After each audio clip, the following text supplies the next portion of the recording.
Hello, everyone. This is Scarlett Johnson, and this is Moms for Liberty Unleashed. And I'm here today with a young Gen Z first-time author. His name is Jakob Feinstein, and he's 27 years old. He was inspired to write this sweet book called This Sweet Land. And I've been talking to him for a couple weeks. Finally, we were able to get this interview done, so I'm really about that. And we're going to discuss your book. I have a few images, but I want to first have you introduce yourself and tell everyone why you were inspired to write this children's novel. Yeah, a pleasure to meet everyone. Thank you for having me on, Scarlett. And I gotta say the hype up music before getting on here really fired me up. So kudos to you and the team for choosing some good hype up music. But so I wrote the book for a couple of reasons. So as you mentioned, I'm 27. I don't have a family yet. One day I'll have a big family. But right now I have 2 nephews and a niece under 5 years old. And I continue seeing this troubling content in public schools and libraries. Kudos to Moms for Liberty on being really a leader and bringing this content to the forefront. And it kind of dovetails into this really troubling statistic that I saw, where in 1998, 70% of Americans held that patriotism was a very important value. Today, it's just 38%. And so a country that doesn't love itself can't survive. And I wholeheartedly believe that America is worth loving, preserving, and defending. So you could either be upset about something and do nothing about it, or try to make a change. And so that's really what brought me to write This Sweet Land. And you were telling me, so you were raised in New York, so you're Yes. a New Yorker, but then you were in Chicago, and now you're in LA. Mm-hmm. And so hold on just one second. There's a little bit of a noise thing, and I can edit this. I was hearing a bit of an echo, so I just want to make sure that the settings are okay. Was it coming when I was speaking? No, when I'm speaking. Okay. Hello. Okay, it's better. All right, so that's fine. That's why I like to record, because then we can edit There you go. No, it makes in action. Justified in action. Get to do some things in action. So, all right. So Jakob, you are a native New Yorker, and now you live in LA. So you've gone from like one very woke area to another even more woke area. I'm not so sure. So what's your story? Like how are you sane? How are you a conservative despite where you've grown up? Yeah, Scarlett, I just follow the best politics in the country geographically. We were talking this before. I was in Boston for a little bit, in Chicago, so I'm just always in the best places for politics. But really, even though my parents aren't particularly conservative, they're very patriotic. And so that's something that I think is really important, and why, what has shaped my views today, because it's unfortunate that patriotism has become a political statement. To say that you love America, you're instantly labeled as a Republican. And I think that's a shame, because I think loving America should be the standard. So I think that bedrock of loving America has helped me really develop my views, because unfortunately, it wasn't always like this. There's one party that I think doesn't truly love America, and the data shows that. Gallup did a recent poll, and I believe it was less than 40% of Democrats were extremely or very proud to be American, and Republicans more than doubled that. And so I think having that foundation, I should say, has really helped me become who I am today and the views that I hold.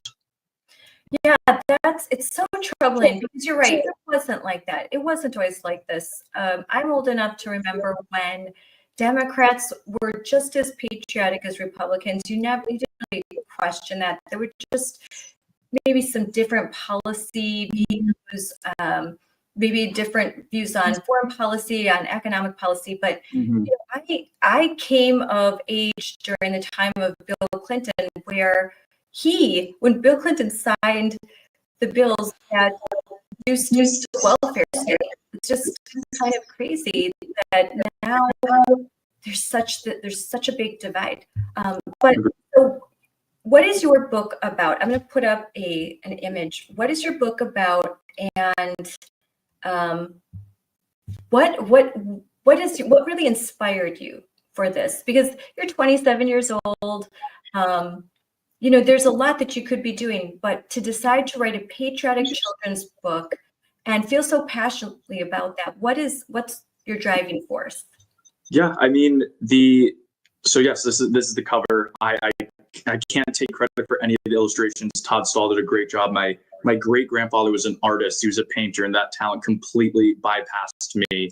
But I think it goes back to what I opened with, is that a country that doesn't love itself can't survive. And so the best way to ensure that the next generation loves America is to educate them and to ensure that they have good reading materials.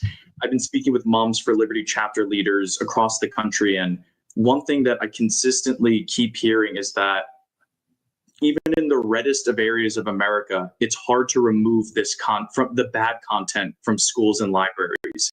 So ultimately, the best way to combat that bad content is to drown it out with good content. And that's really where I want the book to play a role, is that it's another tool that parents and educators can use to ensure that the next generation is growing up being proud of their American heritage. So you can see some of the illustrations that I have up, and this is really sweet. So describe this for me. Yeah, I mean, a lot of it, so funnily enough, people say, oh, this illustration kind of looks like you. The little boy's name is Ben. I shared a picture of me and my dad with Todd, the illustrator, so that's why there is a resemblance. But I remember from very early on loving to go to ball games with my dad, and my parents were always very much, you stand for the national anthem, you put your right hand over your heart, and you sing. And there should be no shame in loving America. And this is just a scene that I had multiple times throughout my childhood. Probably was going to be at Yankee Stadium or Citi Field, given it was in New York. But yeah, that's really where that image comes from. So I'm reading from your flyer about your book, and it says, "This sweet land follows young Ben as he discovers what makes United States special. Its roots, the flag, the meaning of bravery. It's a colorful, patriotic story that inspires children to feel proud of their heritage and want to carry America's values into the future." That's so sweet. I love that. Thank you. I'm definitely going to get this book for my kids. This is really sweet. And I just found it so interesting because you're 27 years old and such strong values, and you're committing your time to write something that's for the betterment of young children. When you see, I'm sure you've seen some of the content that is available to kids in public schools. How does that make you feel? The content's not only just anti-patriotic, some of it's very sexual. It introduces concepts that are way age inappropriate. I mean, like the latest book, Jakob has the new dress. I mean, how does that make you feel when you know that kids are being presented with this terrible content? It's disturbing to me. I think it's very upsetting. And ultimately, that's why I've had a recent realization that while I like living in Los Angeles, maybe right now, I don't think it's a place I'd ever want to raise a family, because unfortunately, so much of this content is geography dependent. Even though we've seen that so much of it is in red areas, it's shown me that I want to be around people who are like-minded. I want to be around parents that see this and be like, no, not for my kids. I want, to be in an area where there's a strong Moms for Liberty chapter, making sure that content like this never gets into schools, and if it's there, it's removed. So I would say it's very upsetting. It's just because to me, there's no better place to be in the history of the world than the United States. And I find it very upsetting that there's content out there that's making children feel as though this place is an awful place to be, or it's promoting them not to feel comfortable in the body that they have when they should be proud of the body that they have. So it's alarming. And that's why, unfortunately, we hear that it's hard to remove this content. And I'm hoping the book can just be another tool to drown out the bad content and could be presented, be like, you know what, this is a book that's uplifting, it's positive. We were talking about that. You're like, we want to do something positive and fun and light. This should be loving America and celebrating 4th of July and talking with your grandparents. These are all things in the book. Celebrating veterans. Veterans Day was yesterday. You know, these are things that should be make people happy. And so that's another part of the book. It should bring a smile. It should be proud of being American. Yes, books for young children should be happy. They should bring a smile. They should, you know, you can have a nice patriotic book. And you were at the Moms for Liberty Joyful Warrior Summit. Indeed. So what was that your first Moms for Liberty Summit? Yes, it was my first Moms for Liberty Summit. I'll give you a little background. As mentioned, I've been doing virtual events with a number of Moms for Liberty chapters and chapter leaders. I'm going to shout out two in particular who are like, you have to go to Summit. I was doing an event with North Carolina chapter leaders, Kelly Harris and Amy Kaplan. We were having a great conversation, and they were like, you have to go to Summit. Like, this is who you want to be around. Your book's people will love it. And so I told them there, and on virtually that I give them credit for really pushing me to go, because at first I'm like, am I gonna go? And then it turned into such an incredible weekend. I'm so happy I went. But one thing that I found really interesting is the fact, at first I was like, joyful warrior, like that's kind of counterintuitive, because you would think a warrior is someone who's going to be, like I'm fighting, I'm angry, I'm going to do what I need to do. And while we can channel that energy, you really did feel the joy in the room, where you are supposed to feel uplifted about who you are, what you believe, and the country that you're from. And so, yes, it was. But to answer the long-winded way, I just want to say it was an incredible event, just to give that the kudos to where credit to where it's due. It was my first summit, and I don't plan on being my last. So I'm excited for next year as well. Oh yeah, it'll be great. And so you in California, have you spoken to any Moms for Liberty chapters there? Yes. So I will give a shout out to another person who deserves a lot of credit, who really kicked this all off, Madison Miner of Orange County. When I moved out here, I went to coffee with her. She loved the book, and she was the one who really helped kickstart my exposure to Moms for Liberty. So none of this would have happened without Madison. So I give her a lot of credit. And her organization, Protect Our Kids, is an amazing one. I attended their inaugural Conservative Educators Summit, and it was amazing to see an inaugural event with the attendance and energy that it had. So excited to see where that goes further. But Madison also 100% deserves a shout out here. Have you spoken with Sonia Shaw, who's running for State Superintendent of California? She was at the event. She spoke. I haven't spoken to her personally, but she was a featured speaker at that educator conference. Well, I'll have to connect you, because she's a friend of mine. And I know that she would love to talk to you. And this is exactly the kind of content that she would like more California's children to be exposed to, rather than the radical content that they are.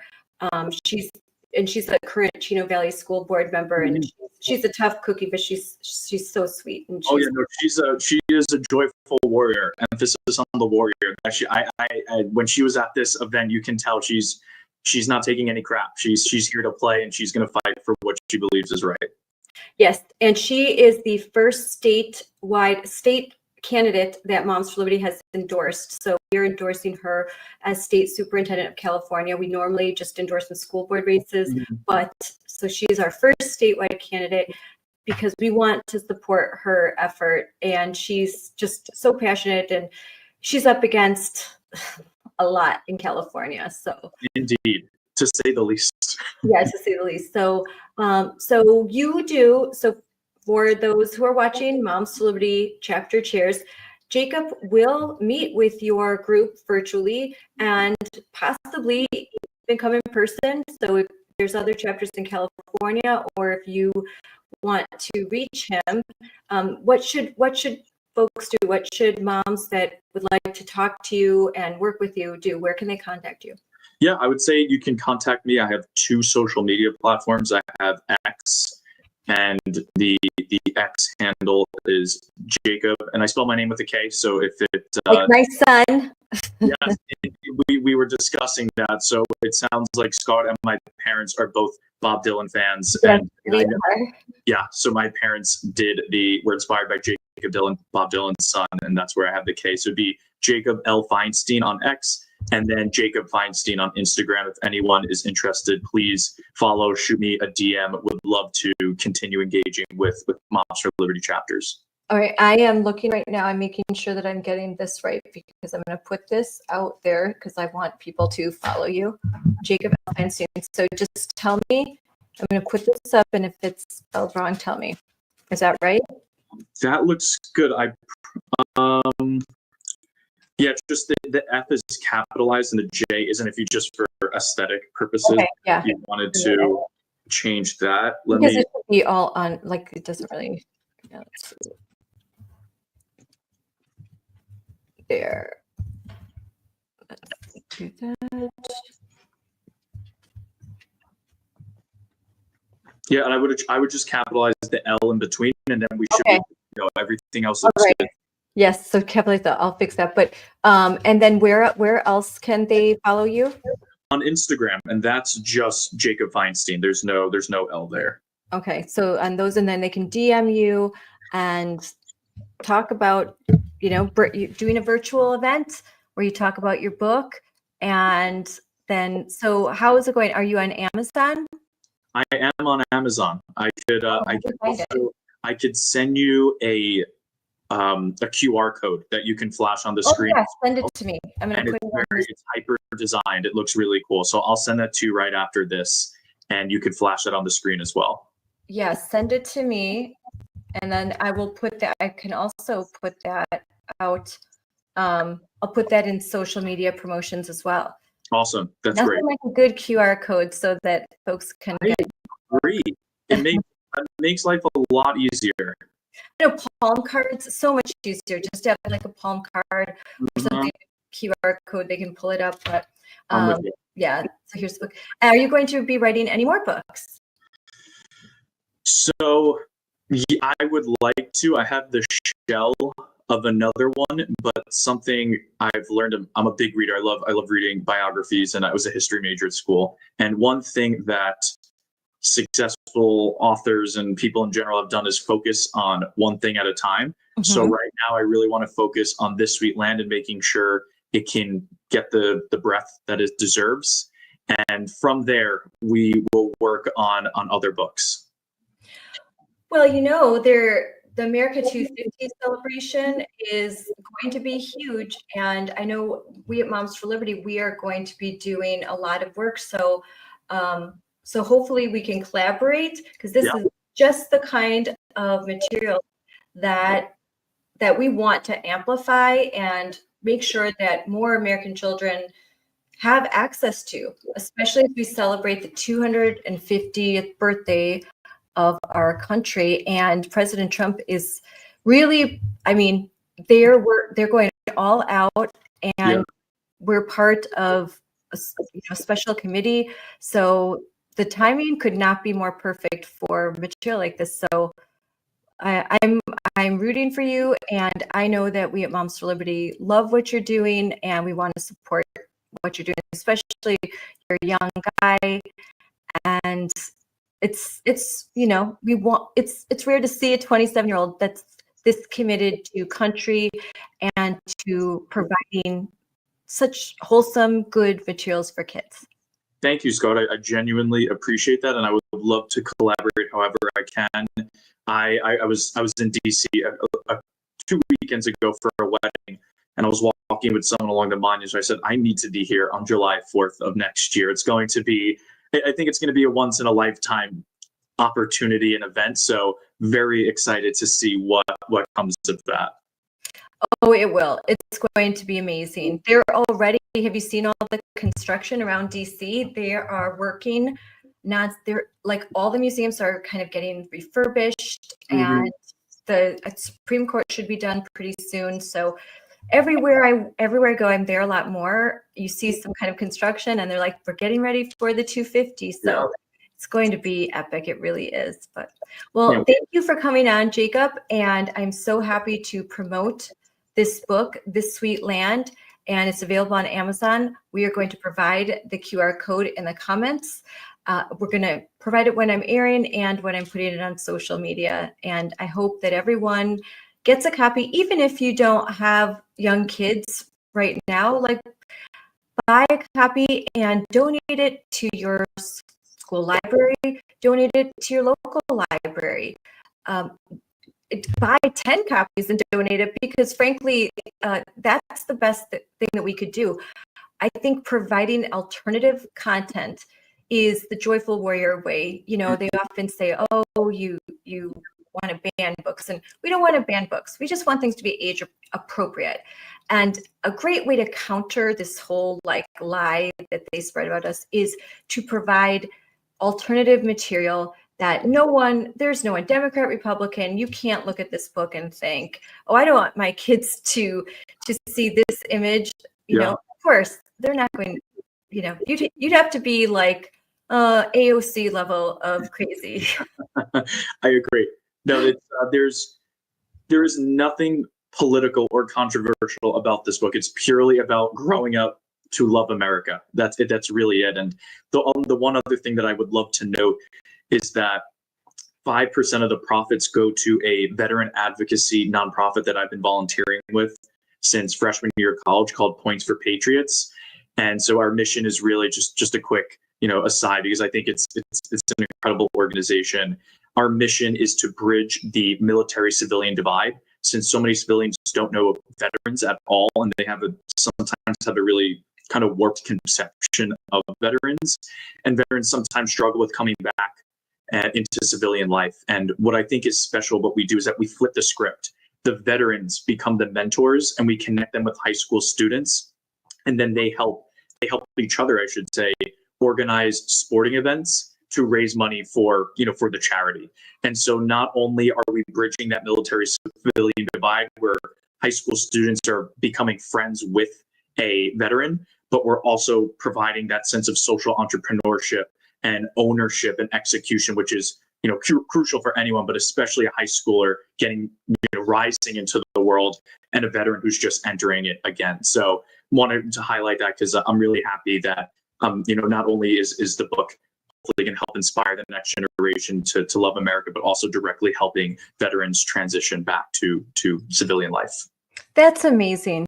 I'm so proud of you for doing that. My father is a veteran. He served in 3 tours, 2 in Iraq, 1 in Afghanistan after 9/11, and he's a Marine, and and my brother's a Marine, so my grandfather, like all the way back. So I really appreciate what you're doing, and that's tremendous for veterans and for students, the kids that get to work with them, and both equally benefit. So that's amazing. Sure. That's right, 5%. So can't go wrong here. So I think everyone pick up a copy of this book, buy like 10, and it's a great gift, a great Christmas gift, and a great, lots of times in schools, they'll ask for donations for that we provide for other children. So I'll be sure and buy this book, donate it to the school, and donate it to charities. There's like the Toys for Tots, the Marines do. There's a lot of different charities. We donate toys and books. This should be one of them. So thank you, Jakob. Well, I'm going to go make dinner. And I'm going to order a copy of this book. And it was I'm also going to send you one as well. So just it'll be on its way. Okay, great. Well, I want to buy some books too, because I want to support what you're doing. So thank you so much. And thank you for coming on. Thank you for your patience. And I hope that we talk very soon. Sounds good. Thanks. Have a great rest of the night, Scarlett. Thank you.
Hi, everyone. Welcome to Unleashed with me, Scarlett Johnson, presented by Moms for Liberty. And I am thrilled to have two very special guests with deep Wisconsin roots. And that's how we say Wisconsin around here.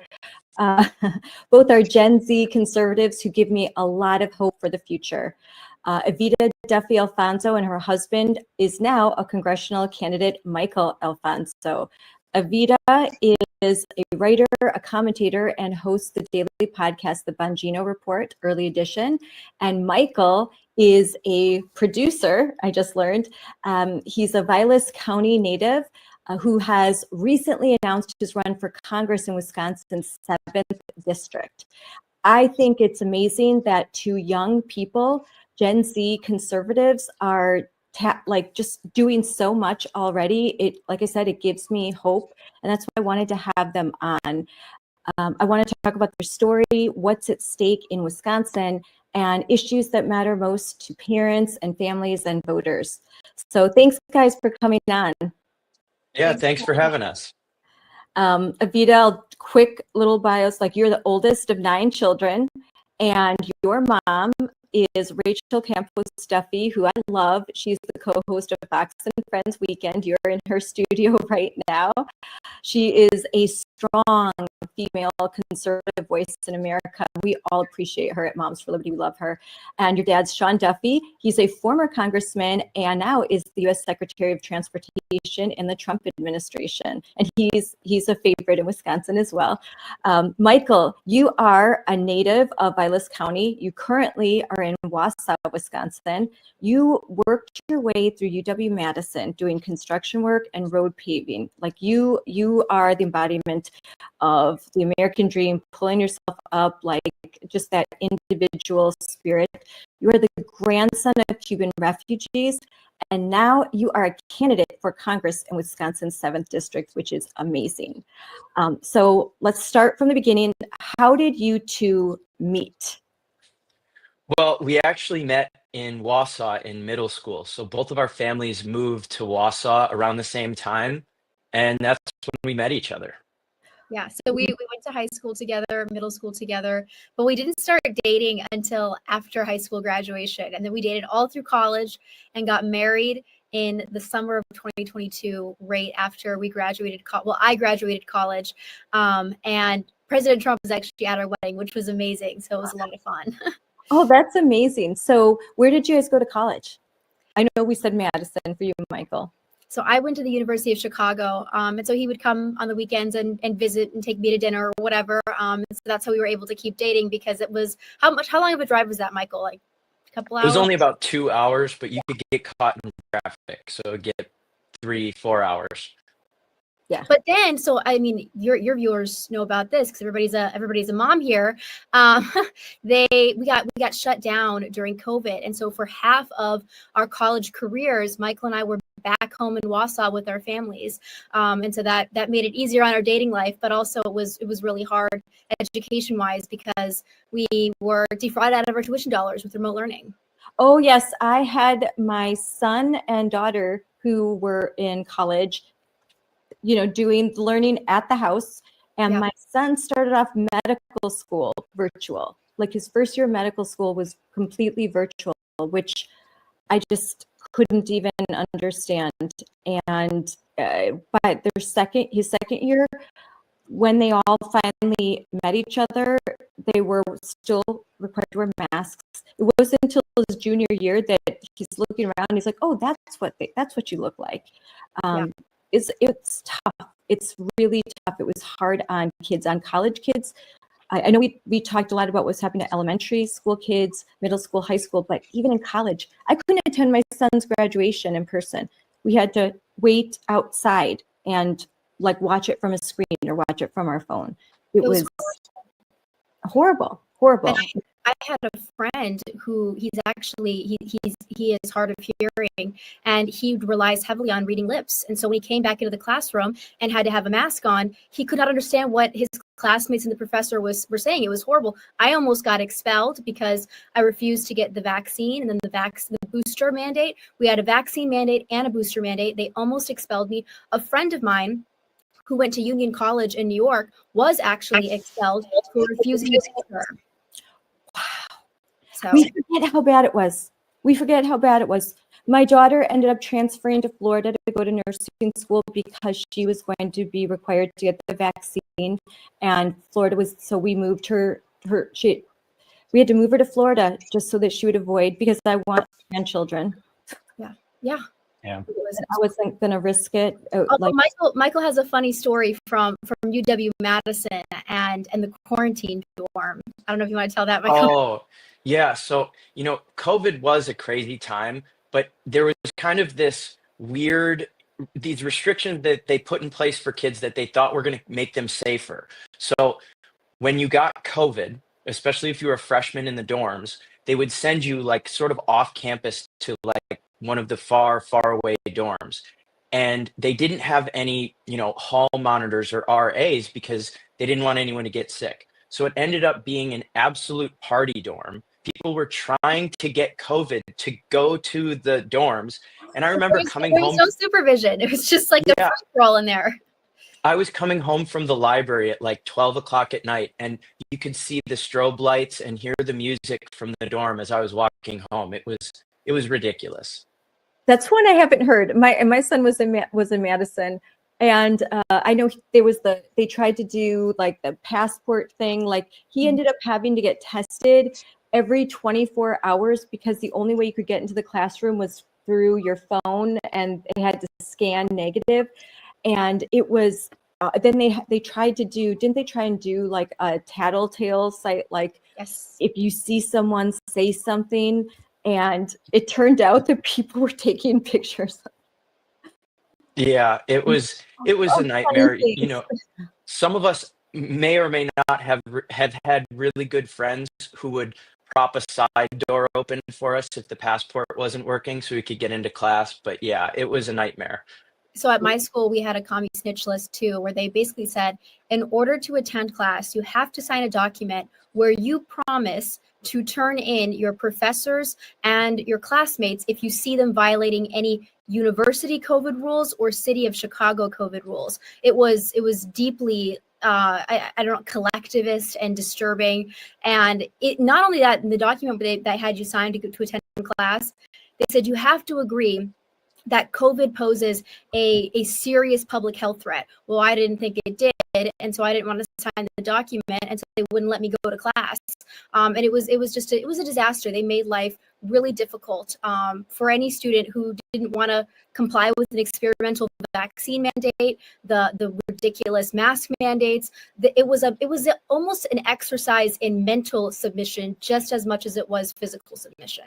It was. I love that you called it a commie snitch list, because that's what it was. That's what it was. It was, snitch and tell. And I think that we can never forget what happened when they had this absolute power. When they had that power, the way that they tried to crush dissent, the authoritarian nature that came out, and the way that they just refused to care about children. And I have one of my daughters is on the autism spectrum with special needs, and they threw her under the bus. Like you said, all of her service ended, nothing in person for almost 2 years, and even virtually, the person on the other end was wearing a mask. Virtually. I am like, what? I'm like, I'm done with this. I'm done with this. I'm not participating in this insanity. Why would you be wearing a mask in a room that you are alone in as you are talking to my daughter who needs to see your lips moving, because this was speech therapy? It didn't. Yeah, it was crazy. It was completely unconstitutional. Every single rule they put in place. And that's why, for the first time, young people were really smacked in the face with, oh yeah, it turns out no matter what the Constitution says, if you don't challenge these people, if you don't fight them, they're going to just do whatever they want. And I think you see a big movement of anyone that went through the nightmares of COVID, a massive shift to the right. So Michael, this must have a very serious effect on you, that you're very young, you're living in this in Madison, which we call like the Socialist Republic of Madison. It's like I mean, crazy town in Wisconsin. Wisconsin, if you look at a map after an election, it's just red, red, red with little blue spots, but it's Yep. Milwaukee. Maybe there's a few other areas, but there's a concentration in Madison because it's our big university. It's a well-known university. I have kids that have gone there, and the leadership there is far, far left. So you went to school there, you saw something, then lived through COVID. Did you know that you would eventually want to run for office? No, I've never thought of myself as someone who would be a politician. Frankly, I was so disinterested with politics until politics became interested in me. And it's come to a point where I can't live my normal life the way I wish I could. And a big part of me running is to make sure that when I start having kids, they don't go through the same disasters that I had to. I hope my kids never even have to look at politics, that it becomes so simple for them. Do you feel like this is almost service? This is duty, that this is something that you have to do, not necessarily what you want to do, but what you have to do, because young people have to get involved, they have to participate, and they have to serve in order to save our state and our country? Yeah, it really is service. And I would say it's not just me who feels this way. I was actually at a Turning Point event. They were starting a new chapter in Wausau where Evita and I were, where we met. And it was amazing. There's so many young people, they want to get active and they're not sure how. And Turning Point is showing them, here, you can knock doors. It might be scary, just knock 5 doors. It makes a huge difference. But I would say you're seeing a lot of young people who have just made the conscious decision to be unapologetically conservative. Even if they don't go further than that, they're not curbing their beliefs. They're not going to hide in the back offices. They tell you what they think, and it's really encouraging. Now, Evita, you're his wife. It is a big deal to have a spouse running for office, but your dad did it as well. So this is something that you grew up with parents who serve. What was it like to be, as a kid, to grow up with parents that were well known, your dad, a congressman, and now that you're the wife of a candidate? So my dad was in office from 2010 for another decade, and he was wonderful, and he's actually was the member of Congress in the district that Michael is running in now. It's where both of us are from. It's where I was born and I was raised. And I loved being involved in politics at a young age, just to be honest. I thought it was so fun. I would rollerblade down parade routes. I'd go with my dad to dairy breakfasts and Lincoln Day dinners and Reagan Day dinners. I thought it was so fun. And in rural Wisconsin, I'm not like a Virginia member of Congress's daughter, so I don't get to go to all the fun DC events. I'm one of 9 kids, so we didn't have the money to constantly send us over to be part of that DC world. So I didn't even really know what that was about. I just loved the travel and the experience that gave me. And so I don't know, I'm so excited that Michael is running now. I think it's awesome. And I'll just say this, if you look at who are the young members of Congress right now, we're not being represented very well as young people. We have Maxwell Frost. He's horrible. He's probably one of the worst members in Congress at the current moment. So I think Michael would actually represent the growing number of young people, and especially young men, who are desiring a return to traditionalism. So I know what this job is about. I know how much hard work it takes. This is a massive district. It's the biggest district in the state of Wisconsin. It's one of the biggest in the country. And so I'm ready to support him in any way I can, be there, driving, going places, doing things to make it happen. I'm more than excited about it, and I know what it takes. Yeah, Evita is 100% right. Because I have worked many campaigns across Wisconsin, and I was a surrogate for Trump. When you are campaigning across Wisconsin, it is not the DC jet set life.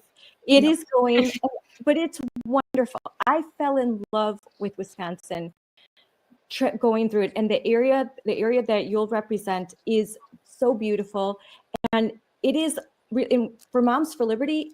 Our strongest chapters are developing there, our fastest growing. We are growing our leaps and bounds as more parents are becoming aware of what's happening in their schools. And what happens in Madison Madison isn't staying in Madison.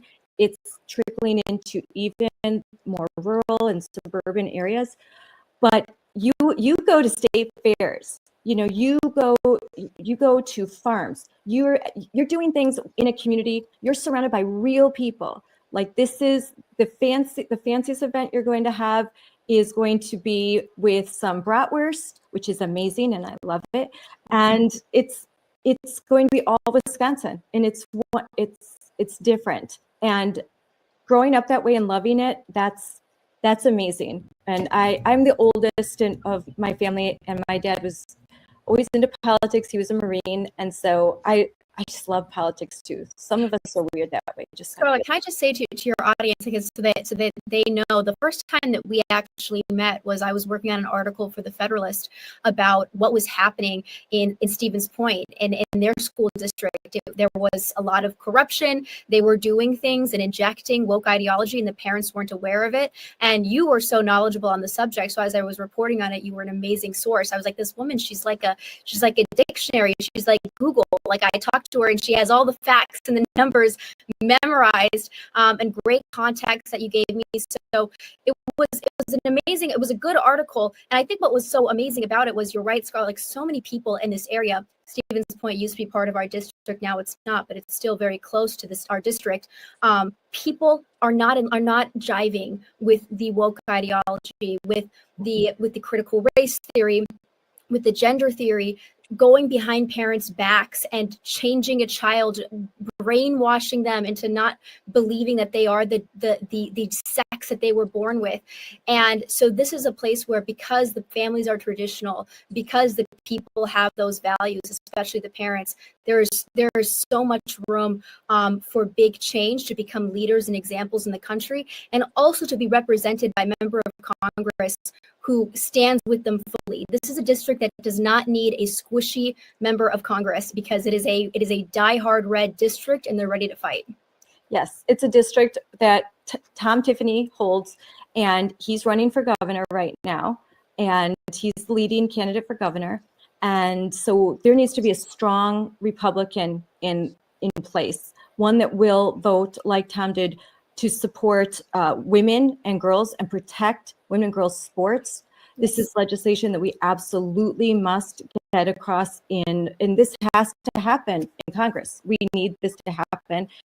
We need this to pass. We need protections of Title IX and the definition of sex, male, female, not the all-inclusive gender identity, which basically eviscerates Title IX and denies women their opportunities in education and in sports. So, Michael, I know I can guess that you are supportive of of Team Sanity. I'm completely supportive of Team Sanity, but something I would throw in there that I think is really important for anyone seeking office right now: we need Christian leaders who not just understand that it's crazy to have a man in women's sports. No, we need to understand where our beliefs come from. And if you aren't deeply rooted in your faith, you will get pulled by the DC madness. You will get talked into all sorts of crazy compromises. We need people who understand why we believe what we believe. That is 100% true. And you said your grandparents are refugees from Cuba. So you must have heard some pretty terrible stories of what it was like for them to live in a country that denied all Western values and Christian values. Yeah, it was horrible. Cuba went from one of the greatest places to be in South America, Central America, to practically within a decade being the worst place you could possibly be. And my grandparents were lucky enough to see the writing on the wall and to leave. But many people were trapped there. And I actually have extended family who I've never met who are over there. And I think when you see people like Zorhan Mamdani preaching free rent and free healthcare, that it can sound great, especially to young people who are struggling so much. But that's why we need leaders who say, no, this isn't you think you're just going to get free rent, free healthcare, cheaper groceries. That's not what happens. What happens is equitable suffering for everyone. And his message seemed that's all everyone's been talking about. This message resonated with a lot of Gen Z in New York. And so providing that alternative message is so important. I mean, Evita, I know because you're on a show daily, Don Bongino. How important is it for us to have a message for kids your age? I have kids your age. Yeah, so I would say part of why Zoran Mamdani won isn't that he's a communist necessarily. It's that he's a populist. Zoran Mamdani was actually talking about how do we lower the price of rent? How do we lower the price of groceries? How do we make life in New York City more affordable? And that's a winning message. And it's a winning message, but it actually, if you're Zoran Mamdani, you're not going to get winning results. This, again, is like Michael said, it brings equitable suffering to everyone. We can message the same way Zoran Mamdani is on the right and actually deliver for people. That is what MAGA was all about, is all about. It's about lowering the cost of living. It's about making life better for regular working class Americans. It's about increasing those deportation numbers to increase the value of labor in this country. It's energy independence in this country. It's tax breaks for married couples with children. These are policies that we could implement on the right, that we could champion on the right, and we have been, but I think more of us need to do it. That actually speaks to populism, speaks to the issues affecting young people. Michael has been talking about really incessantly on the campaign trail the ability for young people to own a home. How do we make that happen? Right now, in the 1970s, a home cost 2 to 3 times the annual income.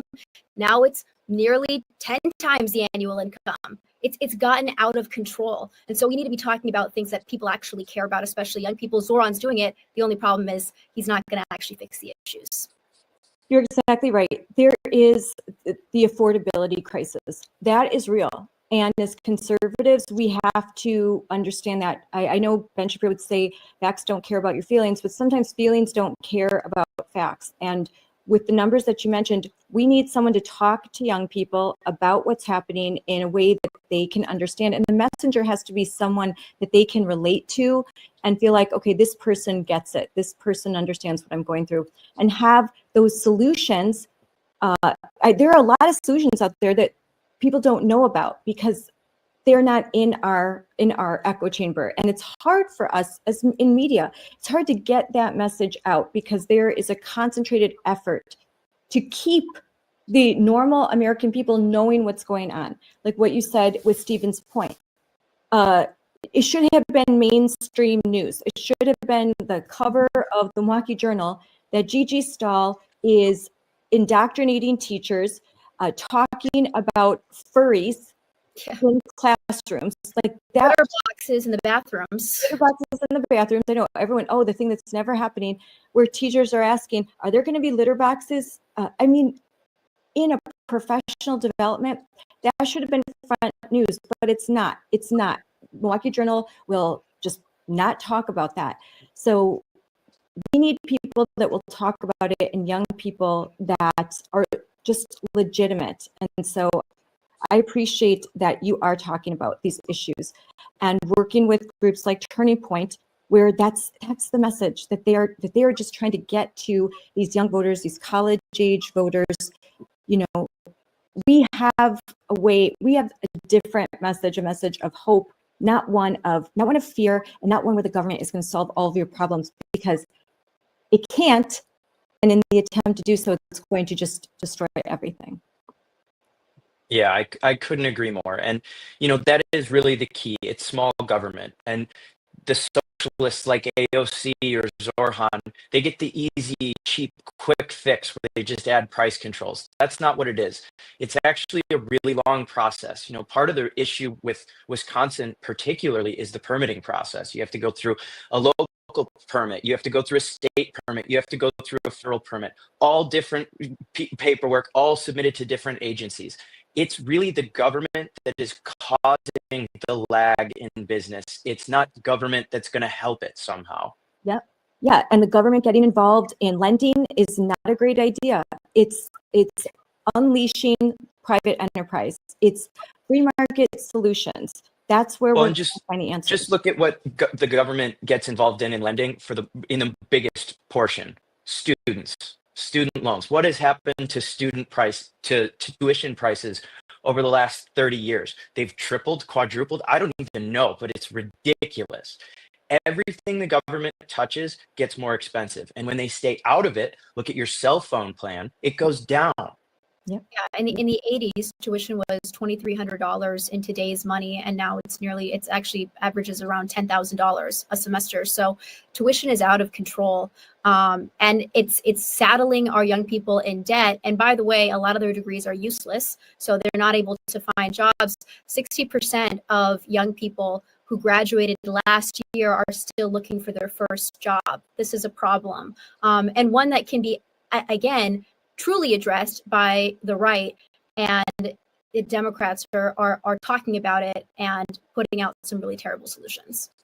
Yeah, and so as you guys are closer to graduating college than I definitely am, you really know what it's like. But I have kids, and we talk about this, like the amount of debt and where they're going to go to college and what degree they're going to get. Because if you want a degree in education, you don't need to go to a private school and amass $250,000 of debt that will just continue. The interest will just keep growing and growing. It's a big issue that we have to deal with. There's no easy solution, and the government made the mess. They're not going to clean it up. Right now, I'll talk about what's happening in Mequon, Wisconsin. I'm sure you guys have heard that we have South American gangs roaming through my area of Wisconsin, which I moved to because it's so safe. This is an area where you didn't even have to lock your car door. But there have been rampant burglaries, and they're happening in the middle of the day. Cars getting stolen out of the garage in the middle of the day because people leave their garage open, and it's happening so fast even while they're in the house, or run to the grocery store, come back, and you've been burglarized, stealing watches, high-end electronics, purses, cash, in and out. And it got so bad that the Mequon police put out a public statement. It made the news. It's now gone viral, warning Mequon, Wisconsin residents, hey, be careful because there's these bands of illegal aliens running through your community. All weekend, our community's been in an uproar. We just installed 2 more cameras. My husband's worried. He keeps texting me, did you lock everything? Are you okay? Make sure that the dog, luckily we have a dog that's running around the barks a lot. That's hard to believe that this is happening in Wisconsin, in suburban communities, in rural communities. It shouldn't be happening anywhere in Milwaukee or anywhere, but this is what happened. This is still the effects of illegal immigration and our governor and Democrats in Wisconsin refusing to work with the Trump administration and ICE. Yeah, this is what happens when the madness from the left, from Marxism, reaches its peak. We have roaming gangs of illegal migrants stealing things from people's homes. And you have a group of people in Wisconsin who would lose their mind if ICE came in and had a presence in the area. They always side with the side of victims. That's all they care about. They don't use their brain. And really, that's the best part about being a young person. We're not prescribing some radical new ideology. No, we're prescribing common sense. When you have a roaming gang of illegals, arrest them at whatever means necessary. This is ridiculous. Yeah, the Trump administration, I mean, they secured our border, which was necessary, and we need that, but we also need deportations. You have millions of people who are still here, let in under the Biden admin, and we have no idea who they are. It's a massive crisis, and some of them, of course, are stealing from homes in Mequon. So they need to go. And there's this narrative that the left has kind of been successfully pulling, that this is inhumane, it's wrong, it's evil. What's inhumane is keeping people in this country, first of all, who are criminals, and second of all, who are devaluing labor. And taking opportunities away from regular Americans. We have lots and lots of people who are ready to work, many talented people who are here and ready to work. And so this is a crisis of legal and illegal immigration, and we won't have a country in a few years if we don't address both. So I have friends who live in Chicago, and they've told me, and I've talked to some people off the record, and the belief is that the Trump administration's success in Chicago has led to what's happening here in Mequon, that they've moved because ICE has been, the presence there has been very helpful for Chicago in reducing crime, but these crime rings have now moved to Wisconsin and other states because they've been driven out of Chicago. So glad for the success there. Welcome ICE to come here and to continue that. Like, I think the presence deters, like, it, you know, you don't feel as confident to do these things when you know that, okay, there's an ICE presence and I will be deported. And so a lot of the crime will then move to another area. So I think this approach by the Trump administration has been successful. And now in Wisconsin, hopefully we will see an increased presence of ICE to deal with this situation. Well, I would love to see that. I would have to say I doubt it, because this is the problem with having left-wing governors. If you have a governor that fights tooth and nail against the president, it becomes very difficult for him to bring in ICE and, federal law enforcement, which is exactly what they're for, to aid local authorities. And I hope we see a massive increase in ICE presence, but I doubt it with Governor Evers. I mean, he's too busy covering up for pedophiles in the school districts to care about people who are getting their cars stolen in Mequon. Why don't you talk more about that, Michael? Because it is a huge, huge story in Wisconsin regarding what we call the Department of Instruction. That's our state Department of Education, run by Jill Underly, and former DPI, Department of Instruction, was Governor Tony Evers, a Democrat. So why don't you tell everyone this story? It's absolutely shocking. Yeah, I mean, the DPI and Jill Underly have basically been brushing under the rug multiple accusations of grooming and child abuse in the school district. While this is happening, the school district has fallen behind Mississippi for education. This is what happens when you elect left-wing radicals. They care more about victims, so the pedophile apparently, than they care about kids who are just trying to learn how to read. Yeah, and that's not an exaggeration. A lot of leftists like to use minor attracted persons to refer to pedophiles. They truly do sympathize with pedophiles, and they want all of us to as well. Yeah, Governor Evers was just recently asked by Spectrum News if he would support the GOP legislation that would define the term groomer as it applies in K through 12 education, so that basically we can take care of these issues. And he said he's worried that kind of legislation might make it hard for a teacher to hug a child or a student. I mean, this isn't rocket science. We're trying to protect kids from predators instead of letting them quietly resign and covering it up and shoving it under the rug, that you actually deal with and prosecute these people.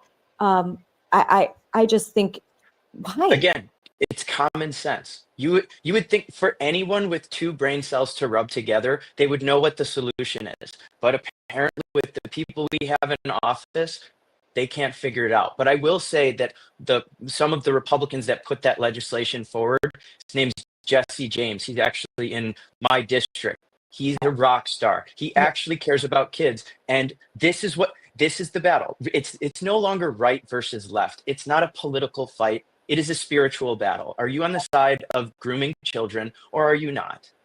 Yes, Jesse James and Representative Amanda Nedweski, great. They've done a great job, a tremendous job. I've watched all of the hearings that they've had, that Jill Underly didn't even bother to show up to the first one. And now she was busy getting an award, right? Yeah, an award when Wisconsin is dead last in educating children of color, Black children, the worst in the country. Their reading levels are 5%. That means only 5% of Black children in Wisconsin can read at grade level.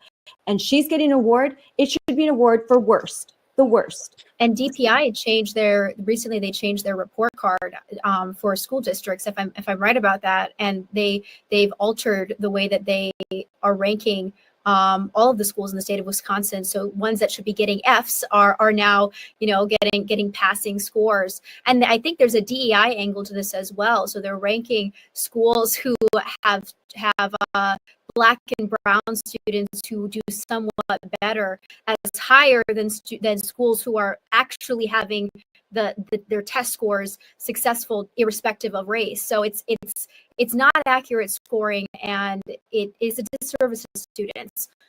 The safety and education of Wisconsin students is failing because of Democrats who are in charge of DPI and the school system in general.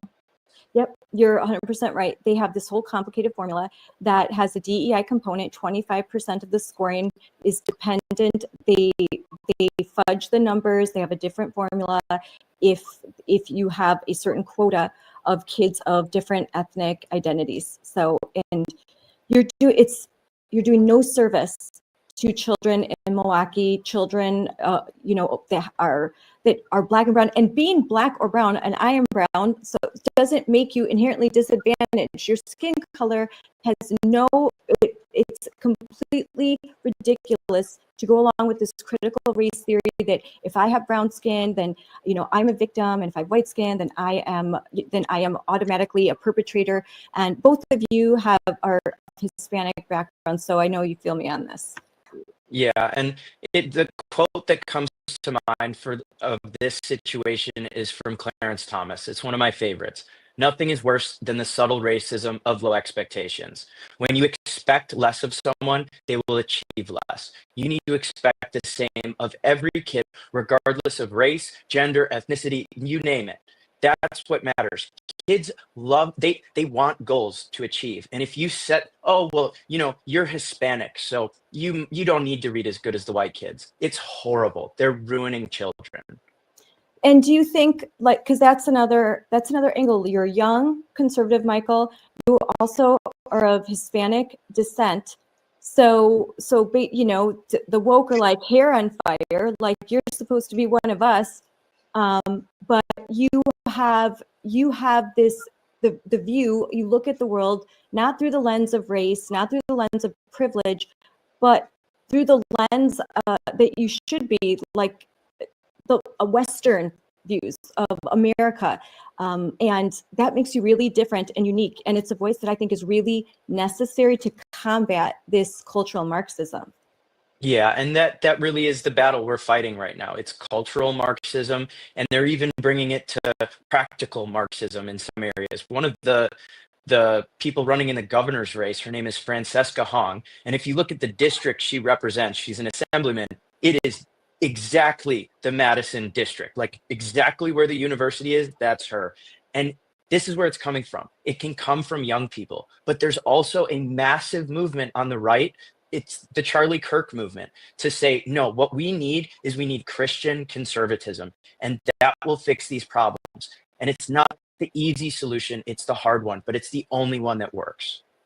Did Charlie's murder have affect your decision to run? Yeah. So Evita and I actually had a job in the Trump administration. I was going to work in the Treasury Department, and we were waiting for someone to get confirmed before I could start the job. And right as he got confirmed, Tom Tiffany decided he wasn't going to run. And frankly, I didn't know if I wanted to, uproot every bit of our plans and, run for Congress. But I felt called to do it. And then Charlie also got shot in the middle of it. And everyone always says, wherever I go, you're 25, you're pretty young to be running for Congress. And I always say, yeah, I am young, but we're the battle-tested generation. We were on college during COVID, BLM, and then, what many of us would consider almost a family member because he was on every TV, every phone. Charlie Kirk got assassinated live on X or television or wherever you watched it. And that was the moment where I think I decided, and Evita agreed with me, that it doesn't matter about age and experience. What matters is your character and your conviction. And we're going to bring that to America, and most importantly, Wisconsin. Evita, I think you two have a lot of experience, even though you have a young age, just because of your background and what you've been exposed to. So you have some unique insight. You're older souls. Yeah, well, I've been told that. I don't know if Michael's been told that I'm an old soul. No, but it's true. I feel like we've been fighting for a long time. I will say that the prequel to the BLM rioting that happened in our country was actually the protests against Scott Walker, the teacher unions, when they took over the state capitol. And they mean, it was disgusting what happened. There was trash all over the floor. They were screaming and yelling. Assemblymen and senators could not even get to their day-to-day jobs. When my dad was a member of Congress at this time, and he had to be police escorted to fundraisers or just events that he was doing with Governor Scott Walker because it was that bad. This is how leftists behave. They have no respect for our country, for our founding, for our heritage, and in fact, they hate it. And Michael and I understand that really deeply because we watched many of our classmates descend into the cultural Marxism madness. In Chicago, they burned the city down. In Madison, I mean, I was a student journalist. We were walking through the streets, and every building was boarded up. There was graffiti everywhere. Business owners were terrified.